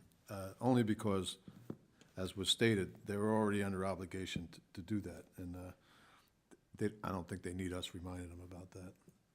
We'll be reminding them about other things, but not that one. Yeah, I understand, you don't want to, we want to have the most impact we can, and some things like lighting and stuff are more important. It's just also a way to encourage them, so. Well, and I think we can probably, But I understand what you're saying. okay. And then workforce housing. which I That's a think good is- topic. That's a very good topic. We can talk about that, since we're already cooperating with the folks from the county. Jim, do you have anything? I don't have anything additional. No? Roxanne? Well, I'm on board with some of these other topics. I don't have anything different. I'm just trying to prioritize what I think are the top 3, because I really think that it's important that we don't go to them with a whole bunch of things. So, to me, the 3 issues would be the street lighting, the foot of the bridge maintenance issue, and workforce housing. Those would be the 3 I would choose, if they agree to meet with us. Okay. Very good. Dan? I agree with you, the fewer items, the better. I think of all the things that I've heard here, there's a few that I personally think we'd be wasting our time to try to put on the agenda that they would be willing to talk about. I do like the traffic pattern discussion. I do like the workforce housing, and I do like to talk about the base of the bridge, the landscaping. I think those are 3 things that directly would impact, that need more discussion. I think the lighting thing has been beat to death. I don't know that there's any wiggle room with them, quite frankly. I think you guys all believe that as well. They've pretty much told. I don't believe it. Well, and also, Dan, you've successfully stirred the pot. You've created another option, right? Which is us contributing to the town, or us contributing to the county, for the county that does it, as opposed to the county contributing to us do it. And so you've created some options that maybe are worth discussing. Well, again, but I don't know that we have to sit in front of them. I think this is, what is our preferred option? We give them our preferred option. They've told us their stance. We give them our preferred option. I don't know that we have to sit in front of them to do it. The future of Estero Boulevard, it's again, either do we want the road or don't we? It doesn't necessarily have to be a big discussion, I don't think. We don't have to necessarily sit across from each other to come to, sometime you gotta say, this is what we want, either they like it or they don't, or they tell us what they want, we either like it or we don't, and we make a counter offer, and we go from there. I don't, everybody's time is valuable, And to keep hashing through some things that I think that have already been hashed enough, we simply give them, when it comes to lighting in Estero, either we want the Estero Boulevard, or we'd prefer to have it, or we wouldn't. We'd prefer to work with them on the lighting, or we wouldn't. I guess my question to them, if I had the opportunity to ask it regarding the lighting, would be how they can continue to justify the 1.5 million cost for the crosswalks when nothing costs what it did back when they came up with that number. So, But, you and know, but and I I would- I wouldn't be argumentative about it, I'd just like to know how they could justify it. And the thing I like about what Dan did with this, and I'm just gonna say that since we've hashed it out, we really haven't come to a conclusion. I think that's a really good reason to sit across the table and talk to them. The other thing is, I kind of take what you've done is like, when you're a kid and there's pie, right? And your parents, there's two of you, and your parents say, okay, one person slices and the other person picks the half of the pie, right? So they've encouraged you to make the slices as even as possible. That's the case to do that, saying, well, if they want to do as little as possible for us, then we try to slice a pie and say, okay, well then you do it and we'll contribute to you. That's a discussion that's best, I think, had face to face. Well, I mean, I guess I'm not confident that they're even going to accept this meeting. Personally, I don't think that they will, but if we're trying to get to the point of what are the things we want to talk about, I just think the three things that I mentioned are far more important to talk about than the other things, which I'm not confident having that discussion is going to do anything. It's not going to change their stance, I don't think. I don't think they're going to give us any more money. They've already said that they're going to move forward with the crosswalks. No matter if we decide to do nothing, they're going to still move forward with the crosswalks. So that's an option. We can say do the crosswalks and the rest of the boulevard stays the way it is. So to me, if this is going to be a meeting, it needs to be about something that there's still an option to be able to create some change or create some continuity between everybody to be able to get the best outcome for Lee County and for the beach.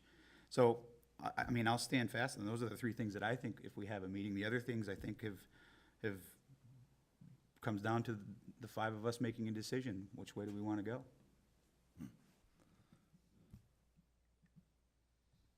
Okay, yeah.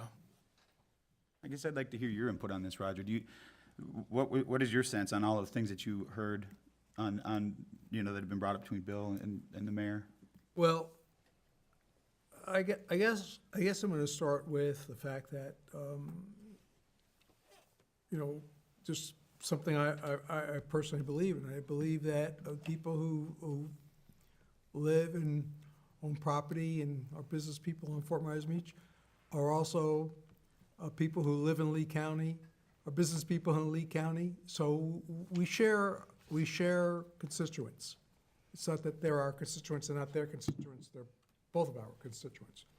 And therefore, we're hopefully looking to do its best for our common group of constituents. So, I've been at this long enough to know that, in every deal, you don't win every deal. You win one, you lose one, you give a little bit on one, you get a little bit on the next one, and then that's how you kind of get through these issues. So, there's gonna be times when we're gonna probably give a little more than we have to, but hopefully in the next thing, we get a little bit more than we should. And that's how you foster any type of, beneficial relationship. So I think that we need to, if we're gonna have this meeting, we need to be able to come to them and say, here's an item we're willing to give on. Here's an item that we're willing to step beyond the line that perhaps we have to go up to. We're willing to go beyond that for the greater good of our common constituents. And hopefully, walking into a meeting with that, we can then convince them to perhaps on one of these other issues to step across the line a little more than they were willing to do for one of these other issues. And possibly we could solve two or three. But if we were going to the meeting and say, well, we want you to step across the line on all three of these issues, I agree with you. There's a good chance they either won't have the meeting or won't be productive. So, of the issues that were raised, if there's one or more of them that the council can reach a consensus to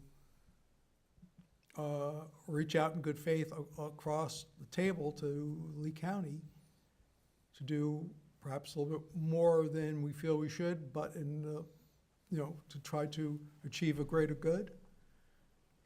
I think that may, create an opening for additional dialogue and perhaps them being more receptive to be reciprocal with something else. Street lighting is, for one, is a dollar problem.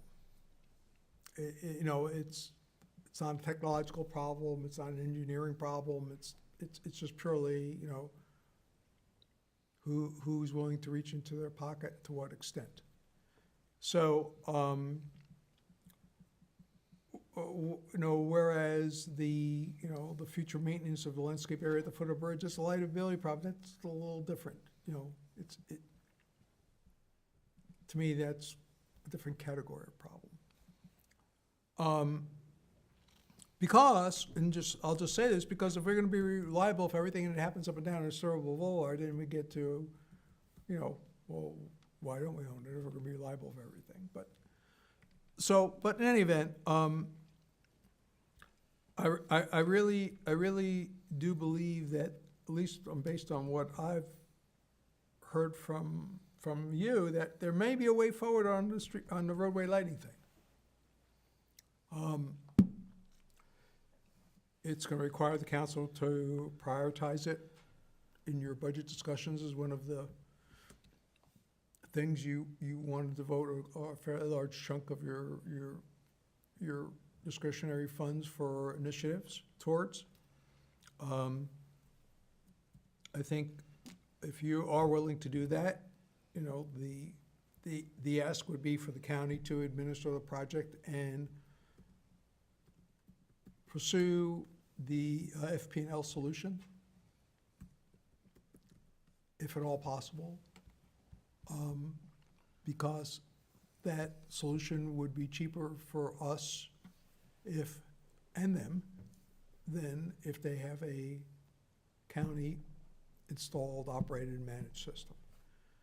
But, once you decide on a group of topics, I think you need to have a topic that you're willing to go in there and give on and for the greater good, and hopefully encourage them to do the same on some of the other issues. So I guess you kind of answered my question, I guess, but in a roundabout way. So I know I keep harping on it, but the lighting, so I guess the council needs to decide or give you direction on whether or not we're comfortable with allocating resources or money to solve the problem. I think I've informed you all, and I sent you all in the email what the county has conveyed to me, that what they're willing to do as far as they would certainly work with FPL if that fixture is approved, which would, as you said, Roger, help out all the costs for them and for us. No one's going to know what that cost is until the final design is done. There's just no way around it. Nobody can give you a price on something that they haven't designed yet. So, but if we're willing to go to a certain amount per year to get it to where it could be feasible for us, I think that's I don't know that's a bad idea, especially if they're gonna be the ones installing it, maintaining it. We'll still be paying for the electricity like we do now, but it seems like it's kind of a compromise that can work for everyone. So that could potentially solve that lighting issue. That wouldn't need to be discussed. And I understand what you're saying, but I think that there's so many things that are unsettled with it, that I think that really, to me, says that should be a topic discussed. And like you said, there's different options. And just sit down and have a talk to the county, what do they prefer? What are our concerns, what are their concerns, and come up with the options we know that are available, and come up with at least a direction. I think that's a good topic for discussion, if we have this meeting. If I could just take a second on that particular point. First of all, Councilor Ehlers, I think the conversations that you've have been excellent. I think it's an excellent direction for the town to proceed on getting lighting for Estero Boulevard. The way the county views this is they have specific specs for Estero Boulevard, and it qualifies for X level of lighting, and they've made that determination. It's according to their guidelines, and it's the crosswalks, the 48 crosswalks for $1.4 million. That's a hard stop for them because they've got other communities competing for dollars within Lee County. And if they make exceptions for Fort Myers Beach, it puts them in difficult situations with other communities that are making similar requests. So whether we agree or disagree with that particular position, that's their position. So that being the case, this concept of the county coming in and installing the lighting on Estero Boulevard so the solution is consistent throughout the boulevard. Again, it is their road. Seems very logical to me.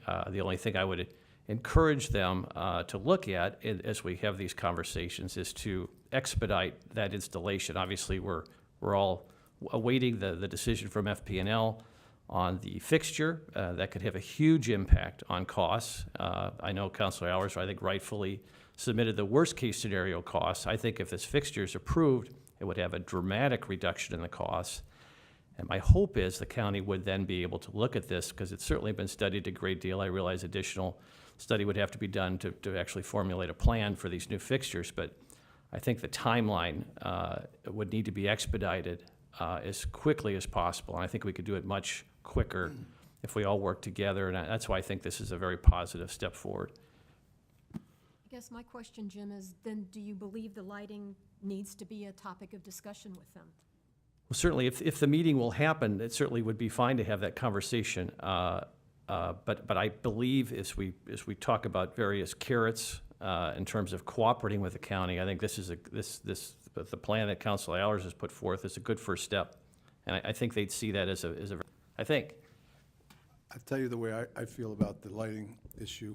Well, you don't know how I feel about it, but I would be willing to delay the request for the meeting until we get a definitive answer from FP&L regarding these amber lights, and then an idea of cost.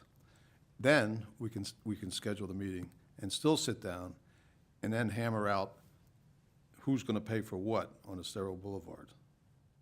That would be my suggestion. I would assume that by the time we're back from break, that FPL should have an answer. Wasn't that due this month or next month? I thought it was June. June, I've yeah. heard June and I've heard July. Yeah, well, it's imminent, and I think the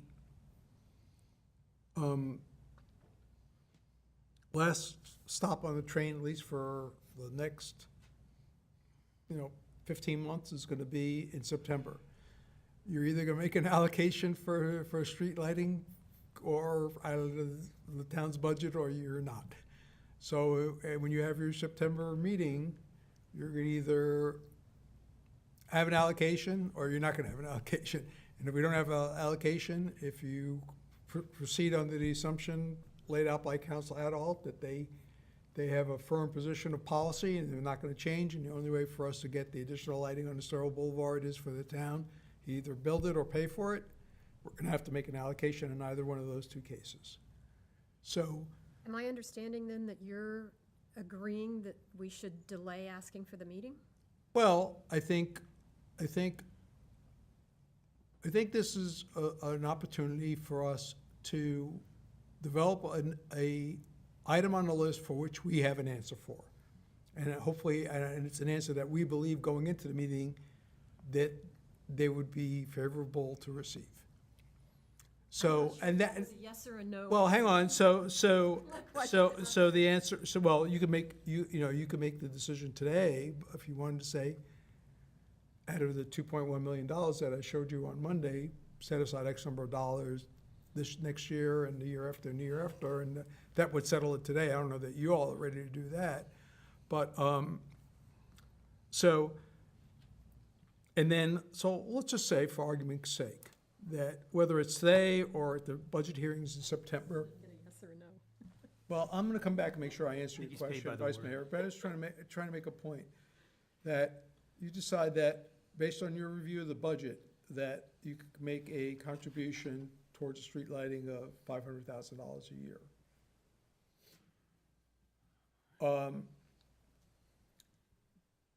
So now we theoretically solve the problem of, hopefully the county be willing to add it and do it to their project. they'll pursue, and hopefully we'll know the answer to the FPL fixture. We'll encourage the county to use FPL because that would be a cheaper option than their own, installed system. Or we can pay $500,000 a year for X number of years. No, I think. And that would theoretically put the walls around that issue. What I would suggest, if we can get a meeting with them before the budget cycle, say in August. That's another way to do it. Because the question is just that, and with it, regardless of allocation, I'm not talking about trying to negotiate more money out of them. There's three courses, right? Either they pay us and we do it, we pay them a share and they do it, or they do their own thing and we do our own thing. Those are the three choices. And that's where we really need to, that's something that's pretty simple to sit down with them in a meeting and saying, look at our timelines, look at what, we want to do and figure out what course we're going to do. Those are three courses that are open, that have not been settled. Well, here's where I'll kind of interject. So I can tell you that, as I've said before, they're moving forward with the design of the crosswalk, whether we tell them we want to work with them or we don't. So that process is already starting. It's whether or not they want to have a meeting, maybe it's as simple as Roger calling Roger, saying, can you check with the commissioners and see if they'd be willing to sit down? If they said no, then what we're doing, this exercise we're doing here is pretty mute. I think if we can come to a consensus, are we comfortable with what Roger just said, a worst-case scenario of, this is what we can afford without, I would assume that 500,000 you're talking about would be without raising the millage rate? Potentially, or, I'm not saying that. Okay. Hopefully, but I'm not saying that. Just so that we can at least, I guess I don't want them to continue down the path of designing the crosswalk layout with the new poles and the light that they're using down at San Carlos. And then, they told me it's gonna take about 7 months to design the crosswalks. So if we're talking in September and October, they're more than halfway down that road of spending money on designing something that if we decided we're willing to work with you, they can shift that design now to the entire boulevard. And the photometric study is gonna show it needs this much light, and that's gonna dictate how many poles and how many lights you need, no matter what fixture it is. So once that's done, then we'll know this is what the cost is. But if we're willing to step up and spend that money to light the boulevard, or we're not. And if we're not, then we'll tell them we're not. They can continue on what they're doing, but if we are, then we can tell them we're willing to work with you. But there's a lot of, between those three choices, like if we do our own thing, right, and we wait and FP&L approves a fixture, and we enter into an agreement with FP&L, then there's an upfront cost and a much lower annual cost. That's something that probably maybe be done without raising the millage rate. If we want to join in with the expensive new pole county model that doesn't get to use FP&L, that's a lot of money, and that would require a tax increase. That's kind of the choice. So these three choices have different consequences, and it's hard to go into a budget meeting without knowing which one of those three choices.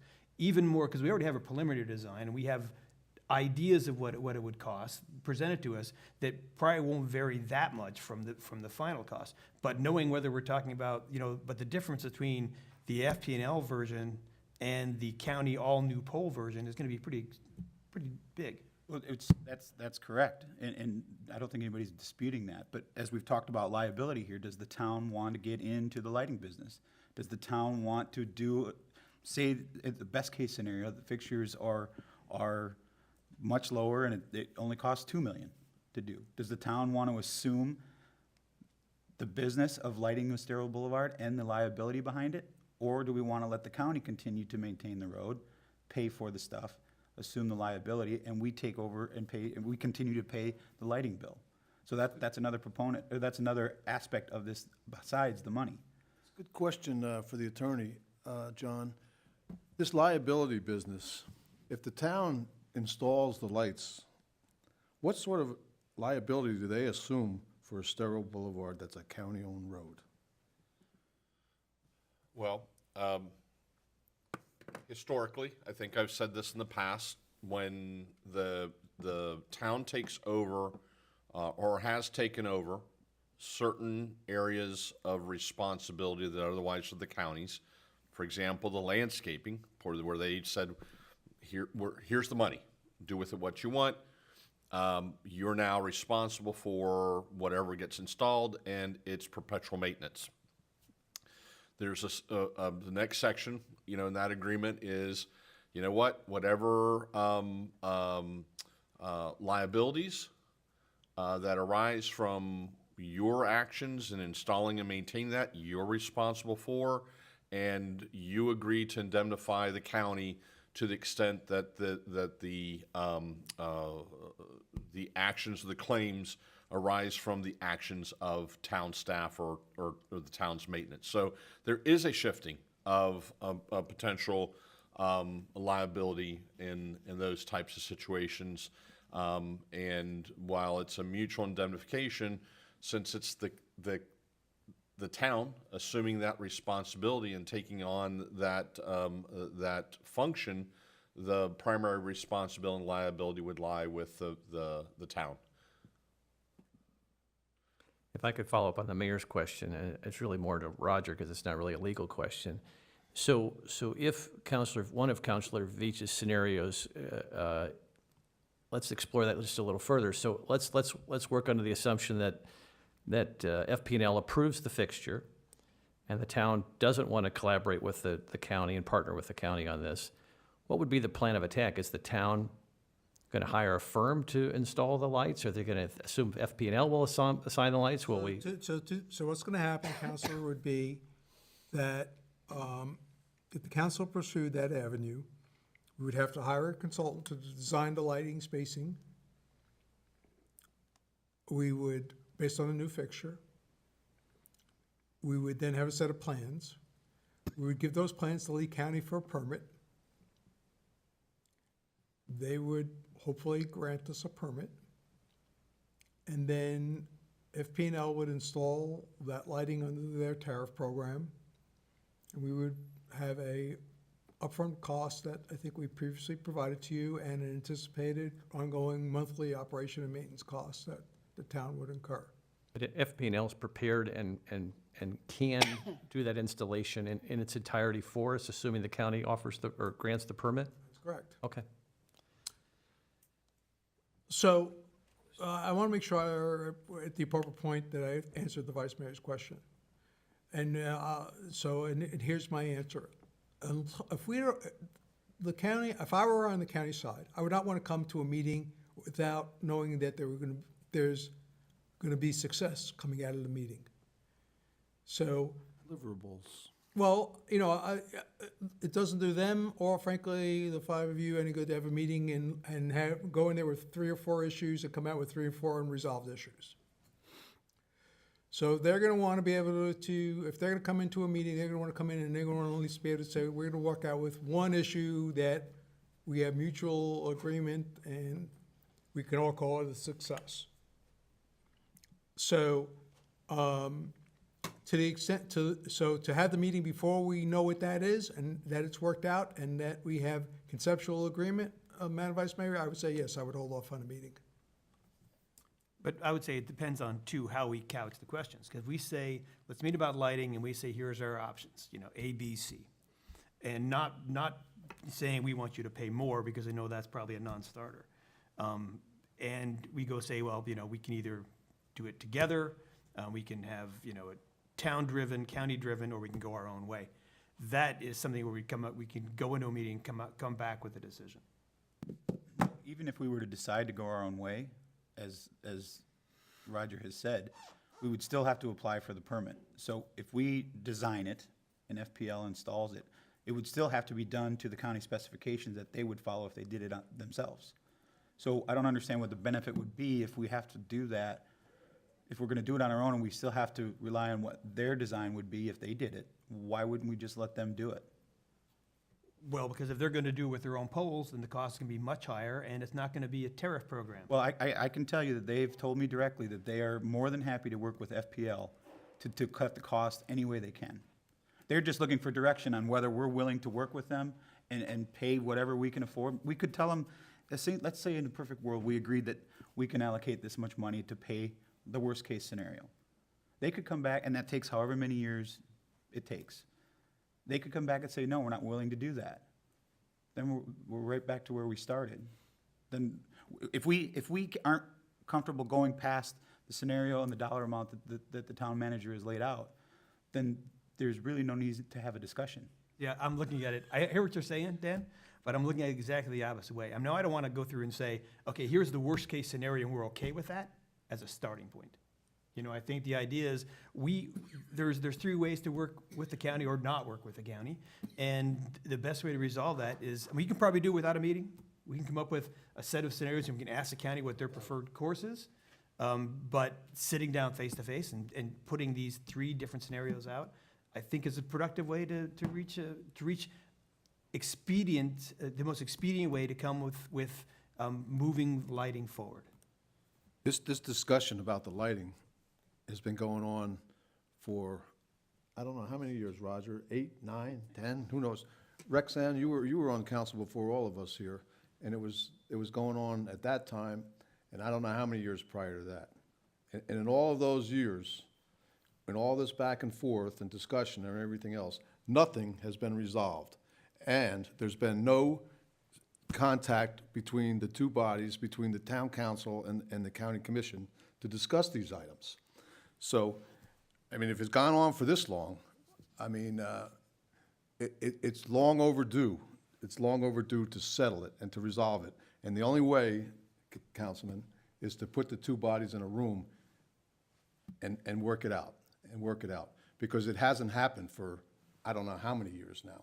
And that's the only way it's going to be resolved. So the sooner we resolve ourselves to that fact, the better off we'll be. You know, I appreciate that, Mr. Mayor, but I disagree. I don't, as you said, it's taken years, and there's no resolution. I'm trying to propose at least a start to a resolution. It's as close as we've ever been. You know, and that's all well and good, excuse me, that's all well and good. And we're willing to listen to all that. But I want to hear it from out of their mouths, out of the horse's mouth.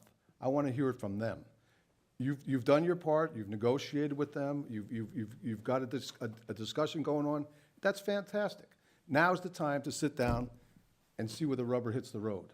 Get them in a room and let's hammer it out.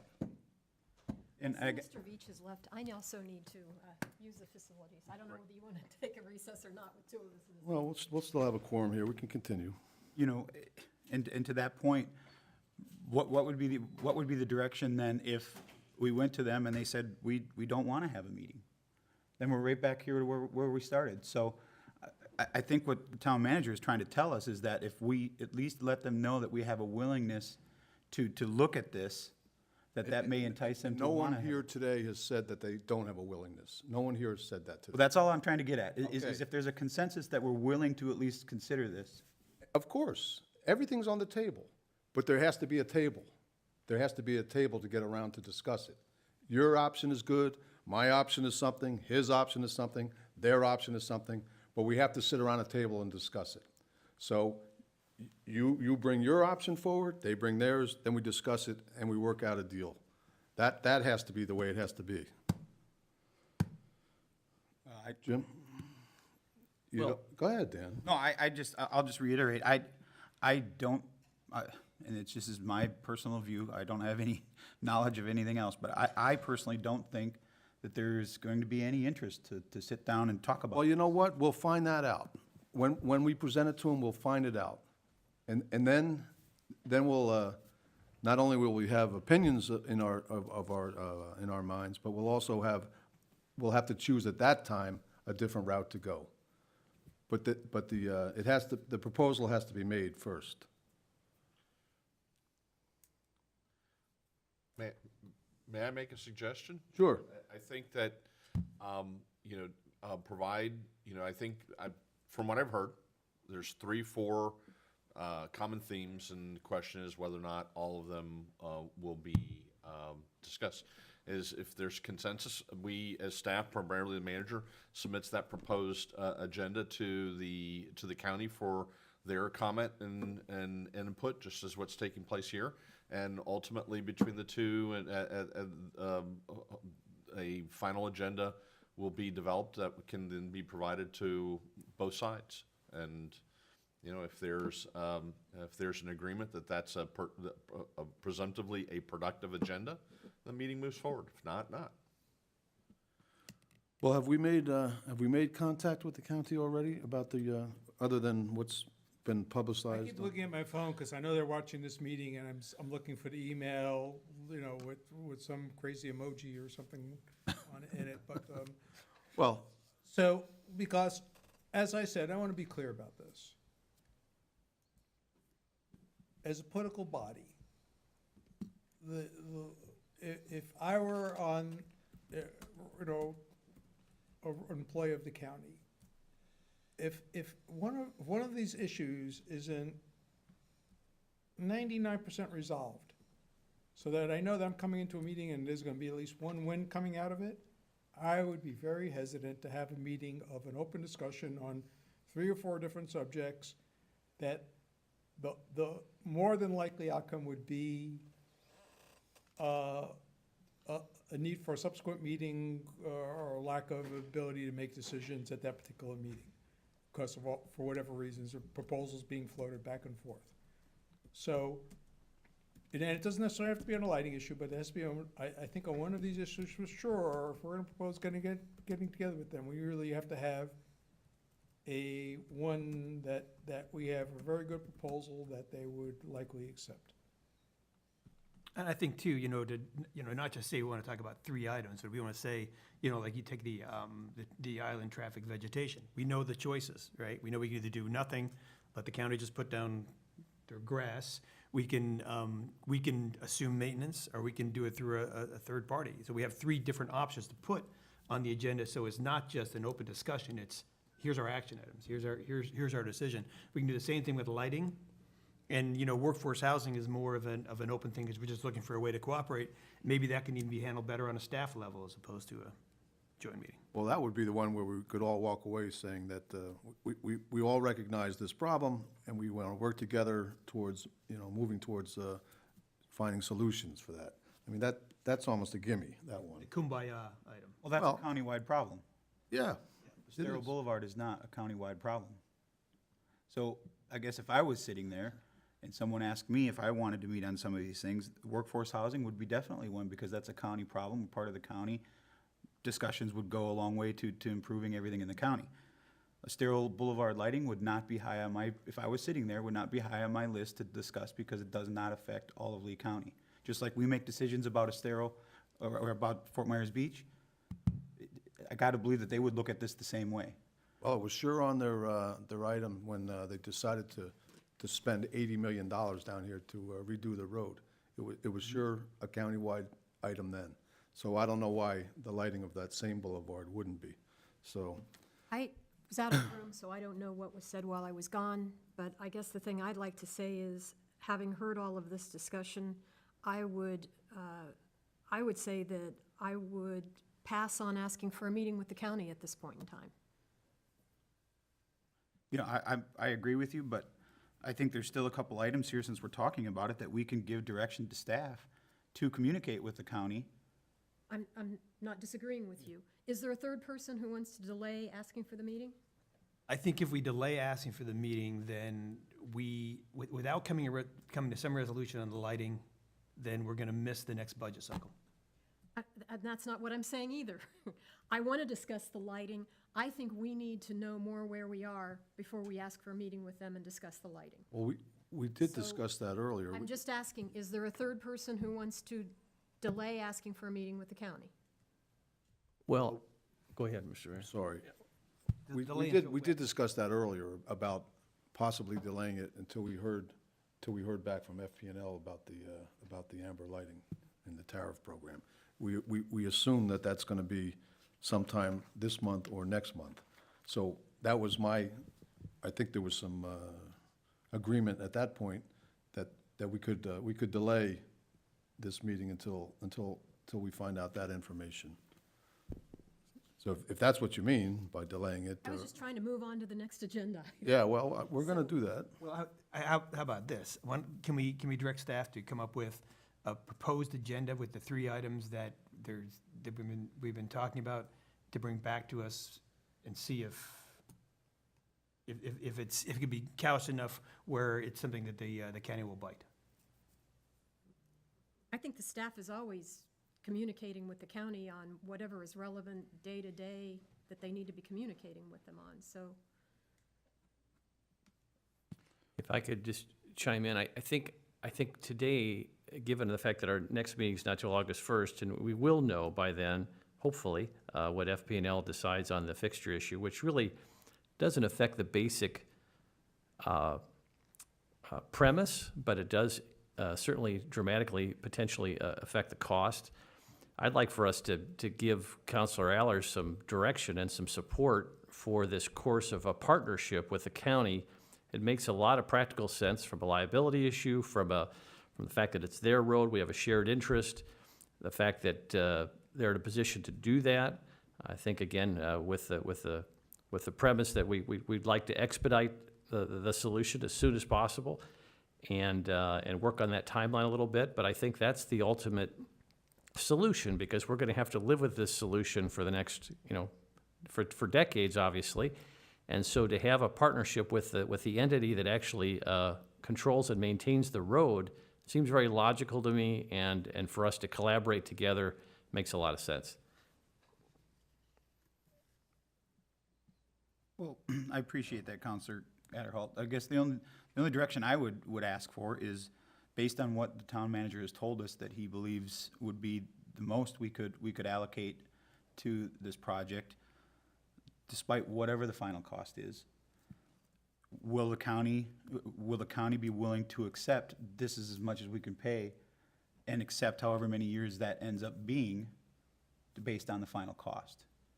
So it's not because again, they could come back and say, no, we're not willing to go 7 years, we're not willing to go 5 years, whatever the years end up being based on the math. If they're not willing to do it, then they're gonna continue on with their crosswalks, and we'll be here deciding what we wanna do. Well, that's the non-FP&L solution, right? I mean, that's the idea. It's a county-owned that we paid into, No. similar to our town-owned. No, you can, I heard, and this is really important. Council Allers has talked to me about this on a couple of occasions, and each time he's talked to me, he's said that the county's willing to look at the FP&L solution if it meets their standards. So is that a true statement? That is a true statement, yes. Okay, so to me, it's important that it's clear that it's a two-tier process. It's setting the money aside, they're willing to explore that solution, and only if it can't meet their standard would they then look at the more expensive county-owned type system. So that's very important. Right, but this $500,000 a year for, 5-7 years, that is not the FP&L solution. Right. Well, but if it's the Could be. FPL solution, if it's whatever it is, the point is that I think what I'm hearing him say is that he wants to discuss the worst case, but that doesn't mean that you can't pull out of the worst case if you want to. He just wants to be able to lay out hopefully the hopeful case of FP&L But, okay. and the worst case, but we can pull, I assume he's saying, and he'll correct me if I'm wrong, that we could pull out if it winds up being the worst case and the council doesn't want to go to that expense. Okay, now, Roger, now, but when the estimates we were given for us doing the entire project had like an annual cost of $150,000, $160,000 for the tariff program for the Estero Boulevard, right? It wasn't $500,000, it was $150,000, $160,000 with some money up front. So there's a big difference between how we go in the budget, whether we're paying $500,000 a year over a fixed period of time, which is not really the FP&L thing, because the FP&L goes over 30, 40 years for the tariff program. But here's my point. Let's just say, for argument's sake, you reach a conclusion in September to budget $500,000. Let's just say that you came to that conclusion.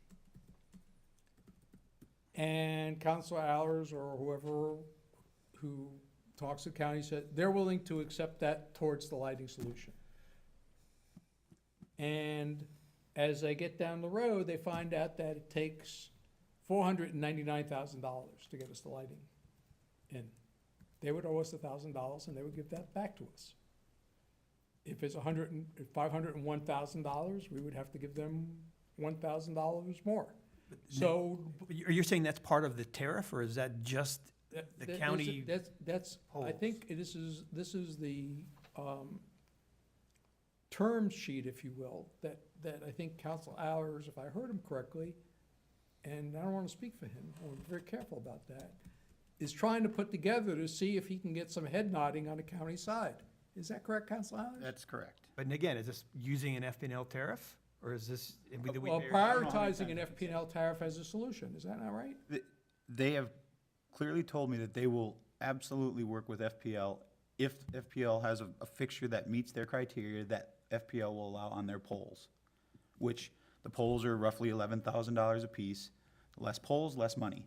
So if there's a fixture that the county, meets the county's requirements and FPL will allow mounted to their poles, obviously it's gonna be much different. The cost. I think there's a lot of confusion about FPL and the county owned. At the end of the day, it's going to cost something. Whether it's an FPL tariff program or it's the county's program, or the county puts all the poles and all their own lighting. It's still going to cost something. I'm just trying to get to the point of, we can at the most allocate this much money towards what that number is. And as the manager has told you, if it's more, then we owe them more. If it's less, then they give it back. But are we willing to allocate the money, starting in this budget cycle, to be allocated towards that solution, whatever that final solution ends up being? And I guess the thing I'd say to you, Dan, is I'm not sure what your answer is if it means that there's a tax increase. Are you still saying, yes, I'm in favor of this possible worst-case scenario, that we would allocate this if it means a tax increase? Well, I don't think that we could sit here now and say that the town manager can't tell us that there would definitely have to be or not be a tax increase, that I can say that. He's working on the budget. What I do think is that there's a way to be able to do it. Now, we may have to give some things up, including myself, an initiative that I want, maybe I have to give up because this is more important. I'm willing to do that. My question is to my colleagues, are you? Are you willing to allow me to tell them, we're willing to budget this much money that the manager has said to go towards the sterile lighting project? And I'm willing to do it if it may mean that there is a tax increase. But I'm not necessarily willing to do it if we can't do it otherwise. Do you follow what I'm saying? So let me see if I can help you very. The list of initiatives versus the amount of money we have, if we were to do all the initiatives, we don't have enough money. And you would need a tax increase. Now, as some of you say, you could pull back or hold off on some of your initiatives or delay those, and then maybe it could be, but I don't know what initiatives are gonna get 3 votes as of today and which ones are not. So that's why I can't tell you that, it definitely requires a tax increase, or it doesn't definitely require a tax increase. But under the premise that everything that's on the list, which has good reason to be on the list, has the support of at least 3 people, that means you're gonna need a tax increase if you're gonna do the whole list. Well, there's some complexities to that too. And I know I've talked to you and John about this, is that, one of the things I learned at this, at the Florida League of Cities meetings, is that when you have a fee, the fee has strings. There has to be some nexus between what you're collecting the fee for and what you're spending the money for. So things like, a parking fee is pretty open, because you could argue pretty convincingly that anyone who comes and parks will use, Times Square, Bayfront Park, et cetera, et cetera. But when you're charging a short-term rental registration fee, there has to be some kind of nexus. And that enforcement is one, and since we know that short-term rentals are having an effect on affordability, that affordable housing or workforce housing is something that there's nexus. But then arguing that you're gonna take the money from that fee and spend it on street lighting would maybe have a legal challenge. That's not allowed because it's a fee and there's not the connection. Because everybody uses lights, not just the people who are coming to the short-term rental people. So the money is not just money that can be spent anywhere. This is my understanding. There are strings attached to some money. The other is that you're talking about an unlikely scenario. The way I understand it, this $500,000 for over a period of time is an unlikely scenario that we buy into the county system with the county poles and not an FP&L tariff.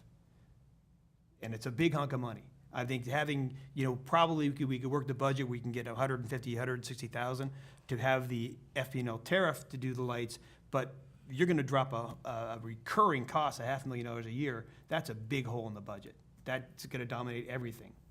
And to be able to do that without a tax increase, I think is just not feasible. And the fact that it's not a likely outcome, in my view, because my feeling is this fixture is gonna be approved by FPL, we're gonna be able to do the FPL tariff, and that is not the $500,000 a year project. Well, to that point, let's just use that scenario. So FP&L tariff program lights all of Estero Boulevard except for the crosswalks. Because the county is going to put up their own poles for those crosswalks in that scenario. Now you're gonna have two different lights on Estero Boulevard, which every committee member and every council member sitting here has said they don't wanna see. It's the same fixture. It's Right. not the same fixture. The one that FPL is approving is not the one the county's putting? No, That's the one that was put up at Crescent Street, or gonna be put up at Crescent Street and at Old San they're Carlos? not the same fixture. The one, my understanding, what I've been told, is the one that's at San Carlos is not an FPL-approved tariff program fixture. It's not the same fixture as the one they're working on now. Hence the $500,000 a year. That's the challenge. So I thought that was the same fixture. No. That's, I think, the mistake that, or not necessarily a mistake, or the misconception that it is the same fixture, and it's not. My understanding is it's not the same fixture. The specs are not the same. And so the county It's is. amber, but it's not approved by FPL under the tariff And it's program. not on FPL's poll. Right. No, yeah, my understanding was that they were, if they put it on their own poll, they didn't need the FPL approval, which they're waiting for, but the FPL was looking at the same fixture. But it's not, so the county is looking at putting in not the fixture that FPL is currently testing. They're not putting that up at the crosswalks. Correct. Their design is going to be with the fixture that's at Old San Carlos. And that's why that disconnect is potentially problematic.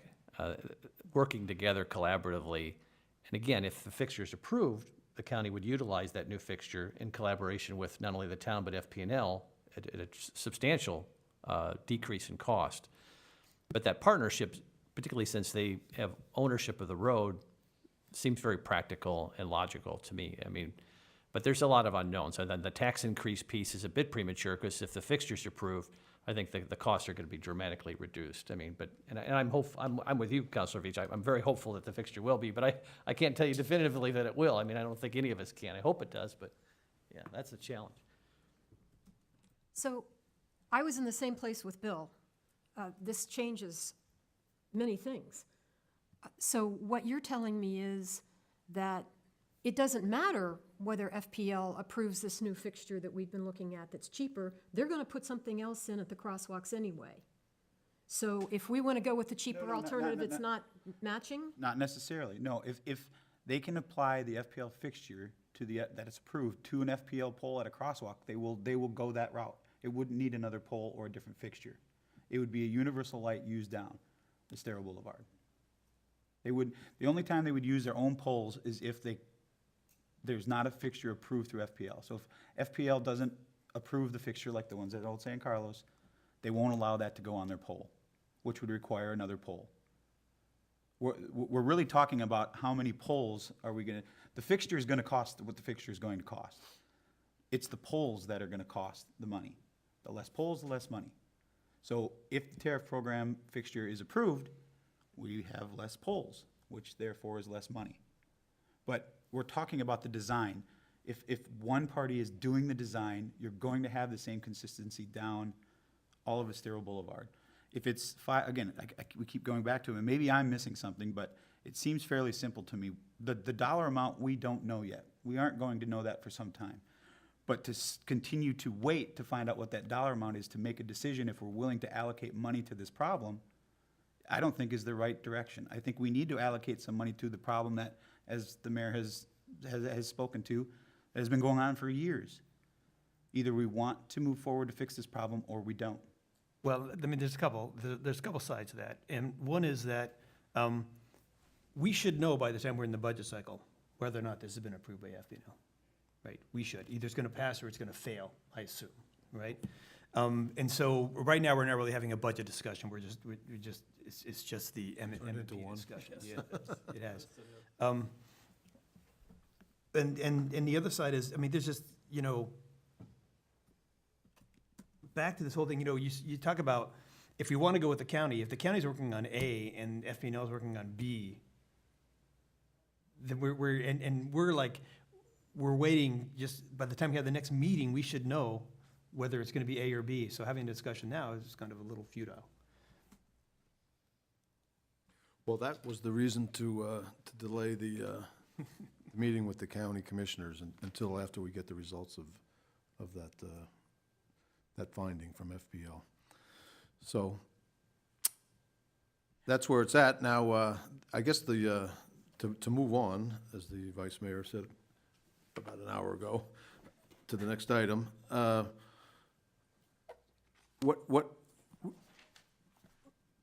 I guess, I don't know whether we need to discuss right now or hammer down the other two items or whatever else we want to put on the, a possible agenda, you know, that you could call in, Roger, or talk to them about, or whatever. Well, we could talk about it at the August M&P, since we spent pretty much today's talking about one of the three items.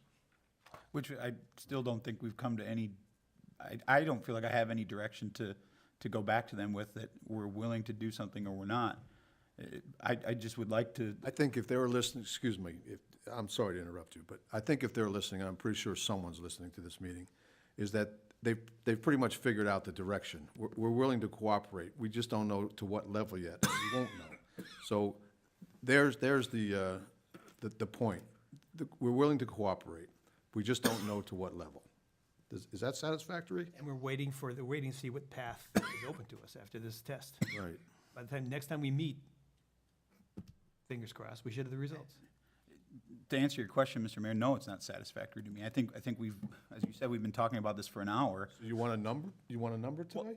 I've been trying to do this as a worst-case scenario, so that, again, a worst-case scenario is laid out by the manager of, say, 500,000. It doesn't have to be that, just using that number, because that's what he said. Is there a willingness or a majority willingness that we would be willing to work with the county up to that dollar amount for however many years it turns out, whether it's 1 or 5? If we are, I will relay that message, or if they're watching, they'll know it. If not, then we're not. I mean, I think the manager, and I don't want to speak for you like you didn't want to speak for me. I don't want to put words in his mouth, but I think what he's asking is, do we want to set aside money for the Estero Lighting Boulevard project? Am I misunderstanding what you're trying to lay out? Well, it's on your list of initiatives, along with others, and there's an available dollar amount that I've made you known to you that's available for all that list of initiatives, and the vice mayor, and which was supported by the council, for the was to say, well, to give ourselves some flexibility, let's raise the millage for preliminary purposes, for discussion purposes, to 0.99, to give you all the flexibility to carve up that amount of money. And as I think Councilor Veach said, one of the big ticket items, which doesn't necessarily have a nexus to some of the revenue streams, is the street lighting. So I don't know if you're ready today to pick an amount, and it doesn't sound like you are, but maybe you are. But you basically only have till September to figure it out. So between now and September, you're gonna have to figure out how much of that money you want to set aside for street lighting. And I think what I hear Councilor Aller saying is, the sooner we do that, the better chance we're gonna have to reach a agreement with the county. Is that basically it? That's exactly it. And as I stated before, I have initiatives on there just like everyone else sitting up here. I'm willing to forego some of those because I think this is more important at this time. So whatever those are, we'll have to discuss that out. But I'm willing to try to give at least some direction so that if, as I've been told, the design process has already been started for the crosswalks, in order to duplicate and cost even more money, the sooner that we can say this is our best and final offer that we can do, either you're willing to work with us or you're not, then we can, one, maybe get some closure to something that's been going on for a long time, two, provide the staff with direction as to where they need to start allocating money and give us suggestions as to what may have to go in case, you know, to make this happen. So I think that the sooner we can give them the direction, it'll not only help staff in their direction, I think, but it'll also help with the design. If they know that we're willing to do this much, and they say, yes, we're willing to work with you, then they can now shift the design to the entire boulevard, not just the crosswalks. So it's a time-sensitive thing, because it's in a budget cycle, and because we're not gonna be meeting again till August. So whatever the will of the council is what I'll convey, but I think it needs to be sooner than later. I think it needs to be before August, quite honestly. And I guess I'd go back to what I said to you before, Mr. Allers. I am willing, I believe it's very important we do something about lighting. I'm willing to allocate some money toward it. I'm not willing to allow you, though, to say, I have to give up some project necessarily that I wanted, and I don't have anything particular in mind, but I don't want you to be able to come back later during the budgetary meetings and say, no, I won't vote for a tax increase. You have to give up X, Y, and Z because you already said that the lighting was the most important thing. Do you follow what I'm saying? That's why I feel I have trouble answering your question. Yes, I do want to allocate money toward this, but it doesn't necessarily mean that then I'm going to say I'm not going to be in favor of a tax increase, because I think other things are also important. Well, Do you follow what I'm saying? I do, and I'm not saying that I would or wouldn't be in favor of a tax increase to achieve everything. If it's important, everything on that list is important, and it requires a tax increase, and our constituents tell us that they feel it's as important and they're willing, then that's a Right. discussion we can have later. So I hope I'm conveying to you enough for you to feel comfortable. Yes, I do believe that we need to allocate more money toward lighting, but I am not willing to put other conditions on it, Fair enough. okay? And So- I'm also, you know, point at this idea of, you know, I wouldn't walk into a car dealer and tell them, here's my worst-case scenario of the money I'm gonna pay for that car. Right, I didn't name a number. Yeah, but you know, the idea is the whole $500,000, to me, it's like so pessimistic compared to what we got for the estimates of the cost in a tariff program, that I think planning for that, such a pessimistic scenario, I think it does a couple of things. And one is it throws the whole budget out of whack. And the other is we're sending a signal to the county that, yeah, this is money for the take.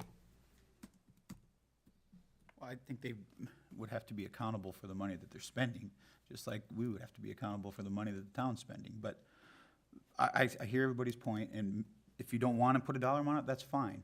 I'm more looking for, we're willing to work with the county, if that's the consensus. We're willing to put money towards the solution. Would the county, I guess, can I go as far as saying the county installed solution? I mean, as the town manager has said, we can always say no. Well, I mean, if it gets to the point where it's $1 million a year and the town can't afford it without raising taxes substantially, we still have the option to say no. I would say that I am willing to cost share with the county on an FP&L solution. And if that's the way it needs to be worded, so be it. That's the big difference. That's the difference between the 100 and something and the $500,000. No. Well, again, the numbers, until there's a design, we don't know. I mean, we got numbers from our consultant, which I think we all agreed wasn't the best consultant on the planet. So I don't necessarily hold the dollar amounts that were put together by that to a lot. I mean, you look at some of the studies that have already been done on how many poles are gonna be needed and things like that. That is a concrete study that you can look at and get a better idea how many poles, and then back into the math however you need to back into it. But there still has to be that design with the fixture that's picked out as to how many poles that's going to be. So if we're not comfortable putting a specific dollar amount on it, that's fine. Well, I think Councilor Allers, the dollar amount, I mean, I think the broader issue is are we willing to commit to the county to partner and collaborate with them on a solution, a broad overall solution to the Estero Boulevard lighting issue? And the answer to that, from my perspective, is yes, because the cost could actually be more than $500,000. I know Roger's kind of put this number out here, but that doesn't necessarily mean it has to be concrete. If the worst case scenario is worse, then it is. I mean, the cost is the cost. We're either going to do it or we're not. I think most likely it's going to be dramatically less. But the answer to your question is yes. I think it's a great idea for the town of Fort Myers Beach to partner with the county, with Lee County, to find a solution and to implement a solution, more importantly, to the Estero Boulevard lighting problem. Does that help you? Okay, and just to be clear, I just gave you amount for illustrative purposes, not that that's the right amount or the wrong amount, or that We it don't should know be what the the amount amount. is, yeah, we don't know. But I think we're all willing, let me say, I'm willing to commit a substantial dollar amount to that solution in partnership with the county. And one last point about that amount, just, again, as I said earlier, if we want the county to step across the line on some of these other issues, by perhaps at least initially offering, a little more and getting a refund to show our willingness to work with them, has some value versus saying, it's $199,000, 997 cents or whatever, and that's all we're willing to give you. I'm just trying to build a little bit. We trust you, you trust us, we'll work together. Okay. We'll move on to the next item then, which is traffic pattern on San Carlos Boulevard. This is a discussion of the lane shift plans on San Carlos Boulevard for mass transit vehicles, as requested by the town council. Bill, you want to start us off? Yeah, now this, of course, traffic is a constant issue here. Not constant, but certainly 100, 120 days of the year. We have quite a bit of traffic. And coming onto the island, we have trolleys that are stuck in traffic with everybody else. I also noticed when we're coming onto the island, there's a long stretch, probably a good mile or so long, by the Great White Wall there, where the turn lane is essentially blocked off by the bollards. And so this is a state road. The state doesn't budge very often in this, but I really think that if we could have both a trolley lane and use that lane for employee shuttles for our businesses, that we could help encourage people to take mass transit, help our businesses both with parking and getting employees on and off the island, and alleviate some traffic woes in the process. I think it's a good idea, but I think that we need consensus among the council to be able to have a chance of anyone listening to this, and maybe it's something we take to the county too and see if they agree. I am all for that. I mean, the idea of having a park and ride off island and no center lane to move the trolley down makes absolutely no sense to me. So I'm all for that. I'd love to, that's one, I'd love to partner with the county on that one and support each other and see if we can't get something done. There's all kinds of ideas you can explore, but that center lane is obviously a no-brainer. It's underutilized in portions. Yes. I'm wondering if this would require some input from the fire department. So my understanding is that is kept open for emergency vehicles. I don't know that for sure, but in past discussions with some of the fire department personnel, that they have talked about how that center lane is used as an emergency to get on the island or off the island based on traffic. So to open that up for a trolley, I'm all for it if that's the case, to entice people to park at the park and ride and get here faster. Nobody wants to sit in the trolley. If you're going to sit in the trolley for the same time you're sitting in your car, you might as well sit in your car. So I don't know if reaching out to the fire department to see what their input on it is before we escalate it up to Lee County makes sense. I certainly agree with talking to the sheriff. I know that, the fire department. Now, I know those bollards have been there a while. So I don't think that they've been on, if they're gonna go through the bollards, they're gonna knock them all down. They'll give them in there for quite a while.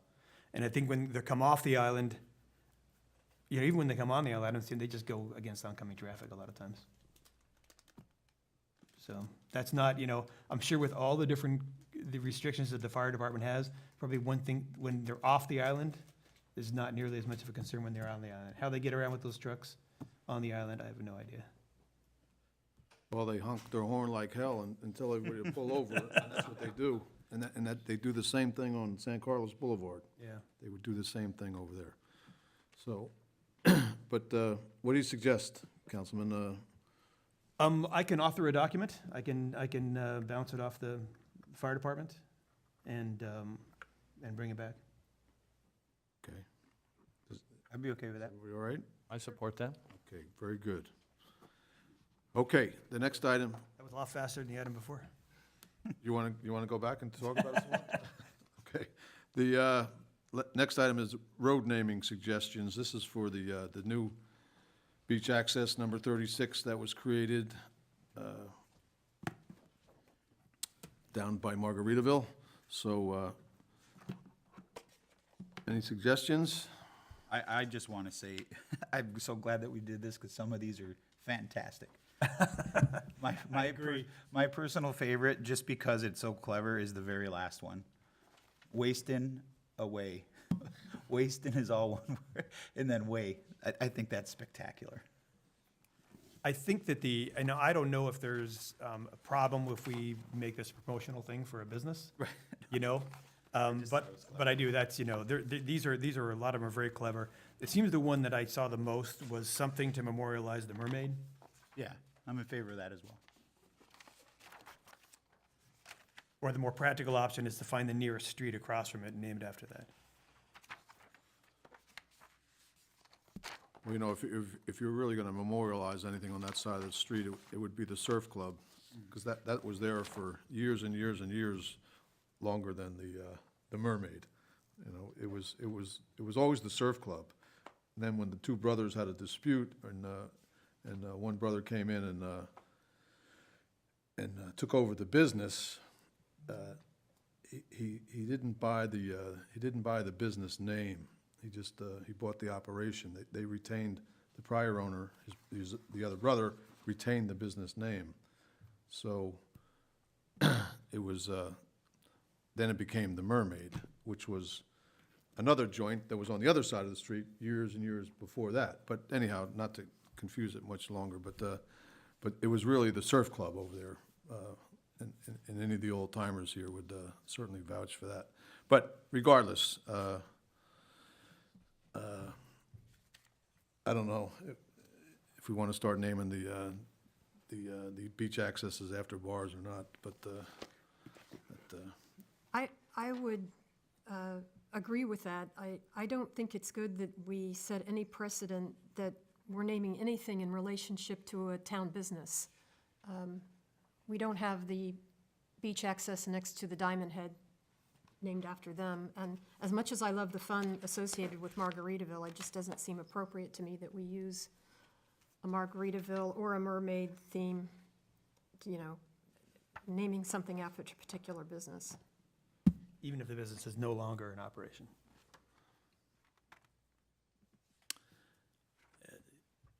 That was a question. Well, I guess there is a distinction there, but the mayor has already decided he doesn't like naming it after the mermaid. He thinks the surf club is more appropriate, so then the surf club still exists, and well, it's a whole just, mixed up. it shows you the problems that we get into when we dive into that area. What about something like the Sunset Way? That's pretty vanilla. I like Parrot Head Lane.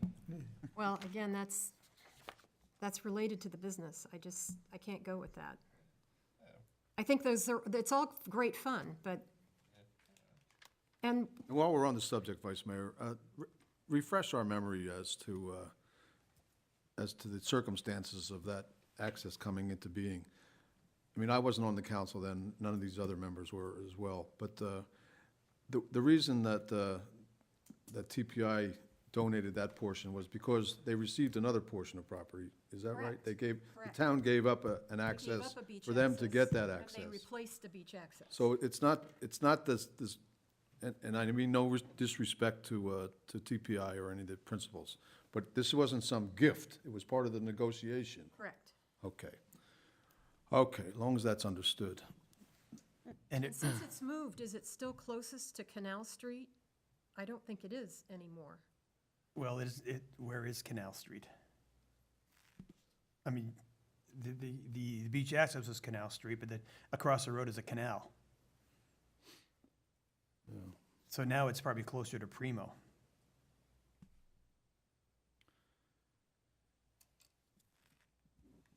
Well, I'm of the same mind as the vice mayor, that it ought to be somehow related geographically, so people know, you know, what we're talking about. The other alternative would be the obvious, just name it Margaritaville access, but that's giving it to the business, as you stated before. So my suggestion would be something along the lines of geographical, so people know what we're talking about. Bill, is it across from Primo? You know, with the, Google Maps still doesn't have all the development on it. But I think, because it moved further south, right? Yes. And so it's, yeah, I think it's probably pretty close to like where the doghouse is, so right on Primo. I would go with the street that it's closest to. It looks like it's kind of halfway between Primo and Palermo. Yeah. Well, send a staff member out there to measure the distance. One of them's got to be closer than the other. We could do that. Well, that might appease some people on Primo Street, hopefully. But, well, anyhow, I guess it is closer to Primo. and Primo is one of the suggestions on the list here, Primo. And Primo could be, you know, for those that want to associate it with the business or whatever, they could, it could be Primo the street, or, hey, Primo, you know, Primo experience, Primo something. So, to me, that's a nice compromise. What is the, I guess what is the desire to keep it geographically close to a? Well, so when I mean, people, Usually people look for, like, personally, I look for the numbers, not what street it's on. If somebody tells me they're meeting me at the Flamingo Beach access, I know it's close to Fair Flamingo enough, Street. okay. yeah, and, you know, I mean, there's Connecticut Beach access. and to be honest with you, I'm the exact opposite, Dan. I don't know the access numbers for each one, but I know the streets. When someone says, you know, we're gonna go fishing up at Aberdeen or Sterling, I know exactly where that is, you know, or Dakota, or this one or that one. So that's me. I mean, I'm just more that way. Jim? Well, normally I'm sort of boring and a policy wonk, but I think I like some of these fun island-related names, and it is in the entertainment district. It's fine if we don't want to have it correspond with any particular business, but there's a lot of fun names on here that have a very island flavor to them, and I'm not saying which one, but I'm just saying if there's a consensus on something that's a little bit more fun and island-related, and sends that island vibe, and and again, in the middle of the entertainment district, I'd certainly be supportive of that. I don't know this is a time to be 100% practical. I think we could have a little fun with this and make it a little bit more festive. That's just my gut. And Jim, I would agree with you, except a lot of these that look like they're just fun, if you listen to the entire Jimmy Buffett catalog, a lot of these have been pulled out of various Jimmy Buffett songs that look like they're just generally fun names. He probably has a song about Primo somewhere too. That I haven't heard. I'll have to Google that. You know, and I'm really with Jim, you know, I understand the practical aspect of doing it so it's recognizable, but, you know. One of the things sorry to interrupt you, Bill, but one of the things that moved me when I first came to Fort Myers Beach to visit my uncle, he lived on Pepita Street, and I was taking my 3 little boys and Brenda, and we were driving to Pepita Street. We turned in by the car wash there at Mid-Island, and we looked to our left, and there was 2 street signs that were intersecting, and one was Easy Street and one was Lazy Way. And I'll never forget that. That was that sign juxtaposition set the tone of Fort Myers Beach in such a beautiful way, and it was majestical. So that's why a little bit of levity, particularly in the middle of the entertainment district, I think is something we ought to at least be open to. I'm sorry to interrupt you, Councilor Veach. Yep. Well, I'm open to that too. I'm not a wonk either, but, I keep going back to this, that Wastino way. I love it. I love it too. I like anything that's going to give a little bit festive and a little bit of levity. But I'm not going to, I'll join the consensus on that, but this is an opportunity where we could maybe be a little less practical. Well, then I will put that in as my suggestion then. And again, I'm willing to vary from the street name thing, but I just don't think it's appropriate to use anything Margaritaville. That's fine. Is there one you like there that's in that Almost all genre? of these are from Jimmy Buffett songs. I don't know if you're aware of that or not. I see some similarities here and About there. Turtle Trail. Is I'm that, hearing a diehard Jimmy Buffett fan. I know a lot of Jimmy Buffett songs, and I'll tell you, they're in there. People dug into their catalogs to come up with some of these names. Turtle Trail, is that a Jimmy Buffett? Is it generic? Flip Flop Lane, I thought was interesting. Is that from a Jimmy Buffett Yeah. song? Okay. Yes, it is.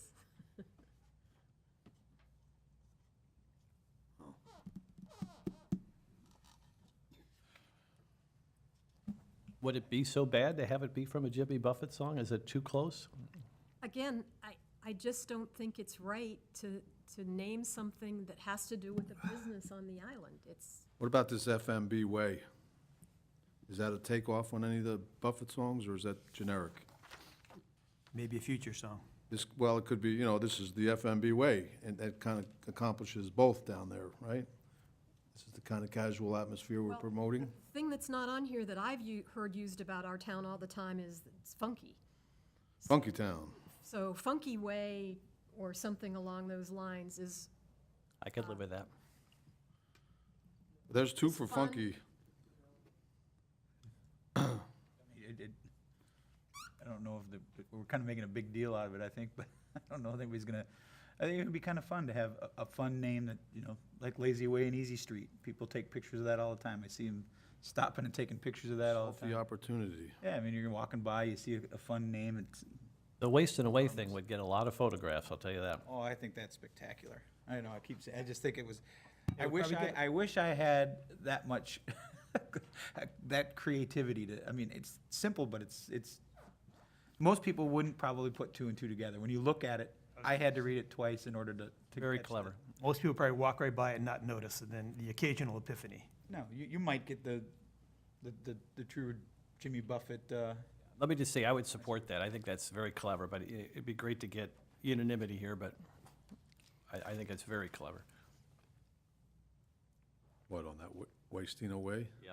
Wastin' away. yeah, however you want to say it. Wasting Way. Wastin' way. Well, that's not what they'll say. They'll say Wasting. Yeah, I was looking at the last one, but I'm okay with either one. I mean, I don't, Okay.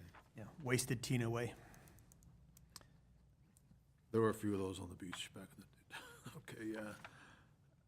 I think the last one looks like a street name, and it just so happens that it does, you know, you read it slow, but I just, Wastina. Wastina, yeah. Wastina. Okay. That's actually a little less direct and even more kind of makes one think. Yeah.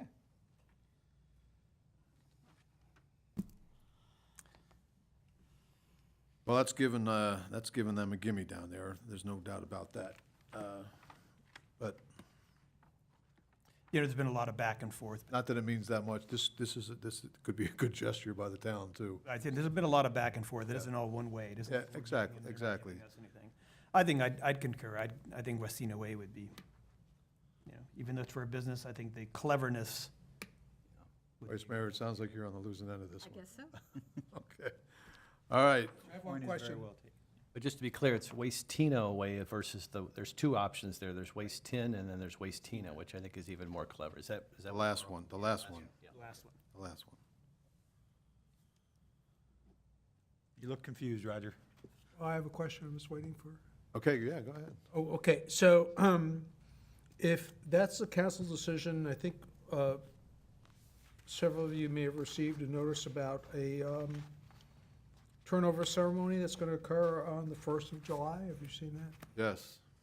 Okay, so my question is, are you okay if I get a sign made up for that ceremony with your choice? Or should I wait till you officially approve this in August? I think that's an awesome idea. Yeah, Roger. that'd be great. That would be great. They go hand in hand. Is there one more? There's another one. There's three. Good. But Large enough for everybody to see. It's a great idea. I would just Caution. caution. You know, I think to the point that you all have actually spoken about this a little bit. And let me talk to our intellectual property experts, because I don't want to run afoul of some trademark issue or some proprietary issues there, because although the wording is a twist on a Jimmy Buffett song, it may be close enough that there's an issue with that. And so I as we were discussing it here at the end, I'm thinking, let's just check. Maybe I would suggest an alternate just in case. What if, what if this was presented to the developers or to TPI? Well, They were, that's the idea. no, I know, but they would obviously have contact with Margaritaville Correct, Corporation. and they may have some releases or some approvals already for uses of those types of things. So we would certainly reach out to them as well. I still have the president's card there, that Jim from Margaritaville of Buffett's company. So I doubt very much that they have a problem with it, but it's worth Just checking out. cover our bases. Oh, yeah, definitely. Jimmy Buffett is developing senior housing projects all over the state of Florida. Wastina Way could be the name of one of their streets. So I think that John has a very valid point. Well, it's possible, we won't rule it out. Okay, You've given me another option for retirement now.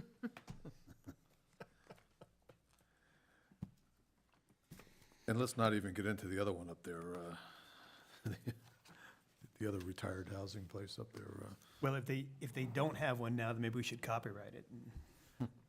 Okay, the next item is the one that I brought forward to the council as far as, we were looking to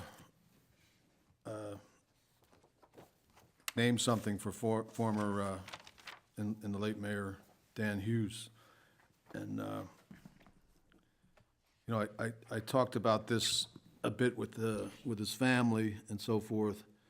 And my suggestion, I gave them a few different ideas, and but my suggestion to them was that something a little low-key was to name the lane or the road or whatever you want to call it that circles the Mound House after Ann and Dan Hughes, since they were so involved with the Mound House over the years, and certainly had a particular love for the property. We could name some little side street or change a name or do something like that, and occasionally. But this is something that I think the family themselves would be able to enjoy for years to come, and maybe not so much us, but and even visitors when they came and who was Dan and Ann Hughes, and they'd get the story from the docents inside and so forth. So anyhow, that was my thinking, and I'm certainly open to suggestions on this, but that would be my recommendation. My hesitation is this: I watched the entire last CellCab meeting because of the BORCAB joinder issue. They had a discussion of this, and this consensus seemed to be that they were not in favor of it from CellCab, that they had looked at other things in the past about naming things after various people, and feelings would get hurt because somebody said, well, we helped just as much as they did. They've had bad experiences with this in the past. So your CellCab committee did not seem to be in favor of it. And I'm just reporting that because... I was under the impression that CellCab didn't even get a chance to really discuss this at the last meeting. I think something came up and they were detracted from it and so forth. And frankly, I don't think, Dan was beloved by all of those members on CellCab, I'm sure. And I don't think there'd be much opposition from those folks at all whatsoever for that nomination. So, Is the cell cab rep, I watched that hearing, I happened to be in Key West that week, so I was not in attendance, but I did watch the meeting, and the vice mayor is correct, there was a discussion about it. I don't think there was unanimity in terms of opposition, and what I would suggest, Mr. Mayor, I think you're the perfect person to make the recommendation for the naming of this particular spot, and I would support it, but I think just sort of procedurally and respectfully, maybe we could just pass this today and then send it to CellCab for them to just to review so they could feel like they're part of the process. Does that sound all right? Yeah, I actually suggested this to Allison months ago. And so I think they're all pretty much aware of it. But if that's the council's wish to go to another meeting, that's fine with me. I think that's fine. I mean, I certainly don't want to hurt anybody's feelings. Yeah, I think that's probably the best.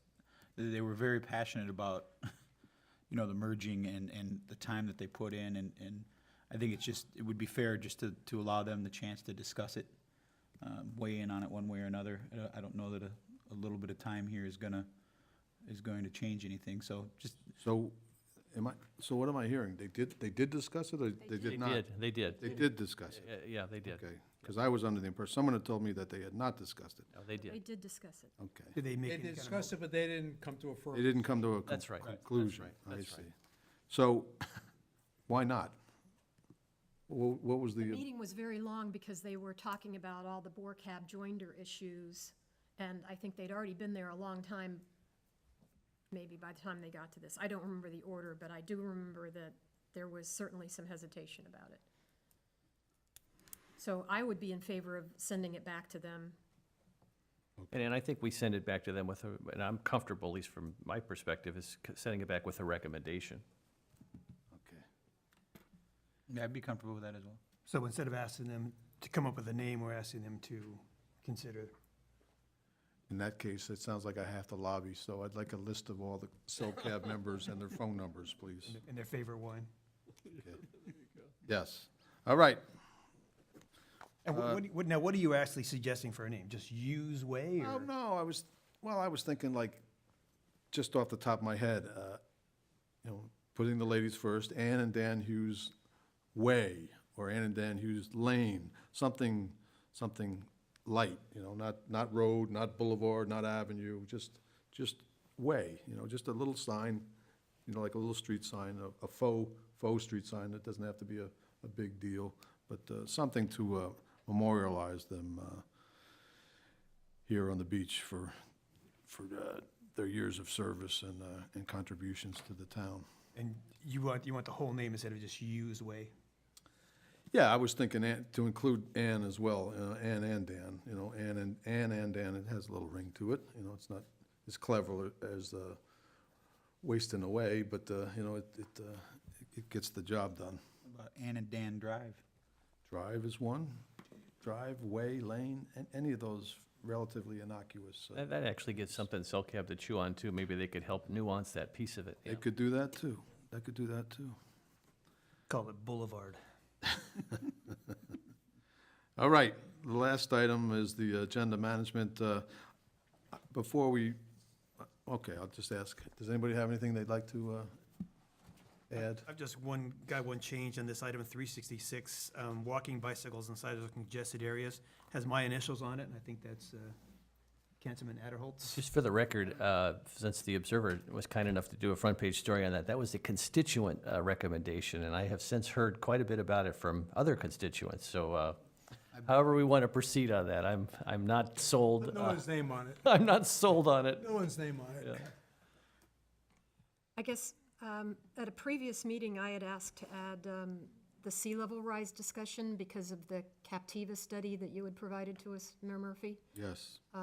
And I don't see that it's popped on there yet. Now, is this, would this be the resiliency study with the vulnerability assessment? I believe it was. Yes, it was. Call it resiliency because that's the buzzword. I'm not educated enough about this to speak. I just know that the mayor Yeah. gave us a report. They're obviously looking into it. That was sent to me by the folks. So just putting it on agenda management for future discussion, and of course, that relates to the resiliency thing, and which direction we decide to go is Right. It's to certainly be a worthy- determined, but it just didn't pop on there, and I think we Yeah, did they'll, agree. yeah, they'll, and I'll be glad to put it on, it's not an issue, but just Yeah. so you're aware, it's one of those initiative items that are on the, budget discussion list. I just feel like we probably need to learn more about it and flesh it out and And it's developing. have it on a future, Well, we'll have it on in August, so we'll be ready to fund it or not in September. And like I think I mentioned in a previous meeting, we had the second meeting of the resiliency group that I'm a liaison for. Yes. It was more interesting than the first because they seemed to have more direction, but they actually had some people from the East Coast who have gotten groups together for resiliency.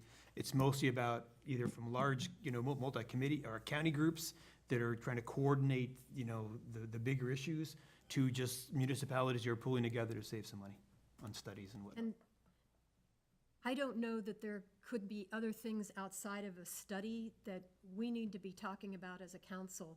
This island is very vulnerable to sea level rise. I mean, it's already happening to us now. There are certain parts of our island that regularly get flooded during king tides. And if we need to somehow put that into our comprehensive plan or our land development code, that's something that we consider when we're developing certain areas, I think we need to address it in a concrete fashion. So I concur to put resiliency on the Yes. future agenda.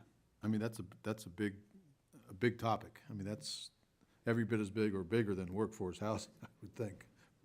Well, the thing is that, the understanding is that there's gonna be some things that you'd normally get funding for, some grants, that you're gonna need to have a vulnerability assessment for going forward, and there also looks to be money specifically for it. And one of the things like is, town hall is considered a public asset that could be eligible for grants.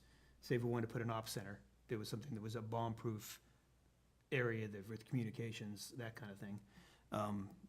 So there, and even like the Mound House and Bay Oaks, they're all considered assets that are protected under these potential funding coming forward. So it could also be, a good area for future grants.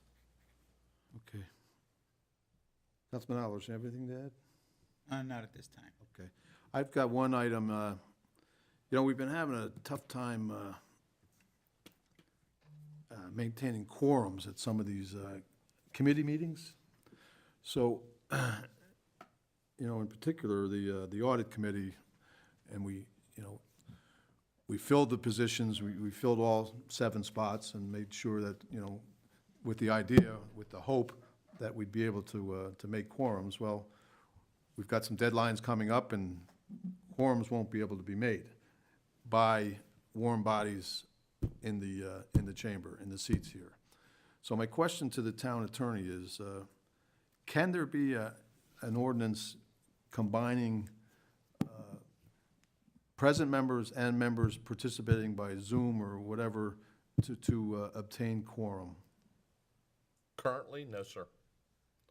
Not By- not by us, by ordinance, but by the state. By statute, it's Correct. disallowed. It's disallowed. That's correct. Okay. The Well, that's- Attorney General has opined on several occasions, and most recently in the context of COVID-19, where an exception was created and then withdrawn because there's, no need to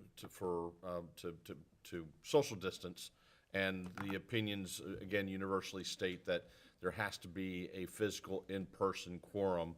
Others can attend by remote media, but there has to be a physical quorum in chambers or the meeting room or wherever it is that the committee's meeting.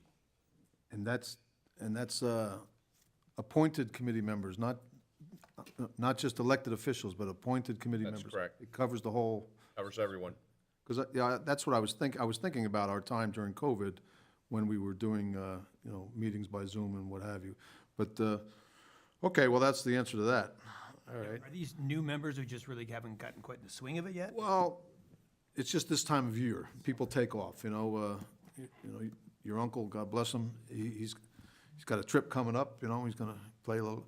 And different ones are taking off for different reasons, but a couple of them called in the other day from where they were, and they were on the line for the meeting, and they participated, but they couldn't vote. They couldn't vote on anything, and it's a problem. It's a Well, problem. they can vote, assuming there's a quorum. But if there's not a quorum, then. Well, that's the thing. Well, there was no, well, there was, They can't be counted for purposes of meeting the quorum. Once the quorum is met, they certainly can participate and vote. But if there's no quorum, it's just discussion. exactly. Well, that was my recommendation to them, that they just discuss and forego the votes. So, okay, so that's where we're at with that. So we won't have to schedule a future MMP for that. Okay, is there anything else for the good of the group here today? Just want to kind of summarize, so if unless there's a champion, are we going to remove the walking bicycles on sidewalk item?